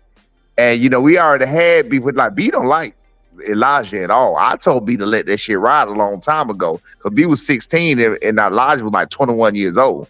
And I told you, I jumped on this nigga, choked him out. His daddy jumped in. I didn't know that was his fucking daddy. I put my forearm in his daddy's neck. This nigga comes on line to my, oh, nigga, you got that twisted when you jumped up in there. I hit you in the face twice. And yeah, okay, bro. So I said, well, I tell you what then. Simple as this. We can make this, look, simply we can make this shit easy, nigga. Let's get that work. Oh, you want a 122? I said, no, bro, we gonna touch the scale. We gonna touch the scale. I'm gonna let you touch the scale. My son ain't gonna be that much bigger than you. That's it. Ain't said shit, nigga, just like Tank. Nigga, just like Tank. Why he still clout chasing Tank all the year with that fake ass, with that old ass tape he got of him getting the best of Tank for a second before he got knocked the fuck out. You feel what I'm saying? But look, and then he want to block me. Then he want to block me like a little bitch. I don't block nobody. You know what I'm saying? I block motherfuckers, yo. I don't block nobody, bro. Come on. I don't block. Come on, bring it on, goddamn. I'm with all of that shit. I block motherfuckers. I ain't got time. All right, man. Hey, man, I ain't mean to hold you up, man. Handle your motherfucking business, man. I can get distracted off my mission. All right, man. I'm gonna holler at your ass later on, man. Yeah, I block motherfuckers quick. I don't block motherfuckers. Fuck that shit. Get your bitch. I want all the smoke. Goddamn, bring me the smoke. Just be ready to stand on what the fuck you saying. That's all. Now keep that. Don't get it twisted. Now I block them from communicating with the audience. But nigga, you can call. You can be a man. Yeah, nah, I'm talking about me. Yeah, nah. These nigga blocking me. This nigga blocking me from community. Yeah. Keep typing me all day. You annoying me. Yeah. You better be funny. If you funny, witty, creative, that's cool. But if you just trying to tell here lame, hey, I want you to do this for me. When you get Lolly Pierce on here, I want you to call me, tag me, same shit again.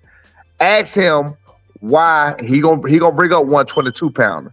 Ask him what he walk around at. Let me know that, because there's no way he's 122 pounds and that he walk around, like we said, we know about water, so they gained at least 20 pounds. But your son walk around at 140, so regardless. No. I'm finna tell you. I just told you he walk around fight time about 155, 154, 155. I told him that. So that nigga in the 40s, then my son ain't gonna be about 14 pounds bigger than him, if not less. My son spar fucking 180s, 185, 175 all the time. That's not a fucking huge difference. Ask that nigga about it. That's not a huge difference. You feel me? Like, come on, bro. It's not a huge difference. So anyway, yeah, we want that work, bro. I want it, and I'm every time I see that nigga, I'm gonna fucking hound him. I'm gonna be a real bitch to him. I don't fuck with him. Nah, man. Don't catch no case now, saying like. No. I ain't gonna do a lot. Come on, you see how old I am. I'm smarter than that, motherfucker. I don't need you. Hey, I don't need you guiding the youth, nigga. I'm smarter than that. You said you down to 208. You might be feeling jovial. Nah, hell no. Feeling like you can dunk a basketball. Man, let me get the hell on, man. It's 2:00 in the morning, man. I'm gonna holler at you. I've been trying to get you off about 15 minutes. Love you, bro. I'll see you on the next. All right, love you too, dog. All right, yeah. Man, shout out to my guys, Brian Norman Jr., Brian Norman Sr., Team Norman Jr., man. Good folks, man. And shout out to everybody who was a part of this episode. Shout out to Coach Derek, man. Team Randall. Shout out to Team Donaire for pulling up as well. My guy Zone 6. And of course, my guy KP from KC5, man. This shit was dope. Hey, what a hell of an episode to come back to, right? Damn. Super dope episode to come back to. All right, man. I love y'all. Hope you love yourself. If not, guess what? God loves you. So does Martin Nash in the neighborhood breaking beats. I will see y'all on the next one, man. I'm about to do a Patreon episode. It's going to be a recorded Patreon. So when you sign up, you can join and watch along with us, or you can just wait for it to upload. All right. But it's not going to be a live. It's going to be a recorded Patreon. So thank you for your time. Thank you for your energy. Thank you for allowing me the opportunity to entertain y'all this evening. Hopefully y'all was thoroughly entertained. Like I said, man, it's been a crazy week for your boy. And I didn't even know if I was going to do this episode today. But my boy Lukey hit me up. Shout out to my guy Lukey Boxing for plugging in with Coach Derek today. In the ring with Christine, Lisa Bells, to Jessica, Modern King Boxing. Man, all of y'all, man. Shout out to Foodie with the Beauty. My guy I am Cam Edwards. All of y'all, man. KP, I said that before. Lance, what up? Lance Cqnelo was here. Appreciate you, man. Man, I love y'all, man. This shit was dope, man. This shit was dope. But all good things must come to an end, even this show. And I gotta go to the barbershop tomorrow, man. I gotta get the shit straightened up a little bit. Been looking rough last week or so, but man, damn, man, this was great, man. I really enjoyed y'all. But hey, look, man, sometimes we're gonna agree, sometimes we're gonna disagree, but understand this, man. Dreams require your sleep, goals require your effort. Go out there and get your goals, man. Wow, what can I say, man? This was a damn good episode. I need to chop that some clips up from Coach Derek, so I'll be busy tomorrow. Also tomorrow, remember Michaela Mayer returns to the ring. She will be facing Natasha Jonas. That's gonna be a good fight. Damn sure had that on my list to get some predictions from that, but just ran out of time, man. Time waits for no man. And we talked about a lot of stuff. Some of the answers were long-winded, and that's cool. And some of my responses were a little long. And yeah, man, look, a lot of times, man, I don't write down a lot of questions. I could do some research. I write some questions down that I know I want to touch on. But for the most part, man, ain't no rehearsing my verse. You know what I'm saying? I be giving it to y'all straight how it comes to me. And I like to have conversations with my guests and get the guests to open up. And that's why the show is the show. You know what I'm saying? I know some people don't like my style of interviewing or reporting or journalism. That's cool. You do you, I do me, my G. Because always remember, man, respect is free. Disrespect can cost you everything. Everything. Your family, your freedom, your finances, most importantly, your life. So let's show each other love. Let's show each other respect. And if we can't do that shit, let's just show each other the door. You go your way, I go mine. I'm sure we both will do fine. All right? But one thing's for certain, two things for sure, homeboy. Never, ever, ever, ever forget this. I built this shit. Me. Brick by brick. And I'll be damned if I let you tear it down just because you don't like the way another nigga talk. And I mean that shit. Drive, motherfucker. Hey, it's Antonio Tarver, champion. You watching Martin Nash at Breaking Beach. I usually don't do drops, but I'm gonna give you one, bro. I'm gonna give you one. I love you, champ. Oh, and people get mad when I tell the fighters, I love them, and they say they love me back. Golly, y'all niggas better get some love in y'all life, man. Love is beautiful, and I love y'all too, man. I hope you love yourself. If not, guess what? God loves you, and so does Martin Nash in the neighborhood here at Breaking Beats. Thanks, y'all, for sitting through 3 hours and 21 minutes of me living out my dreams. Hope you're living out yours too. Peace. This that squad sound.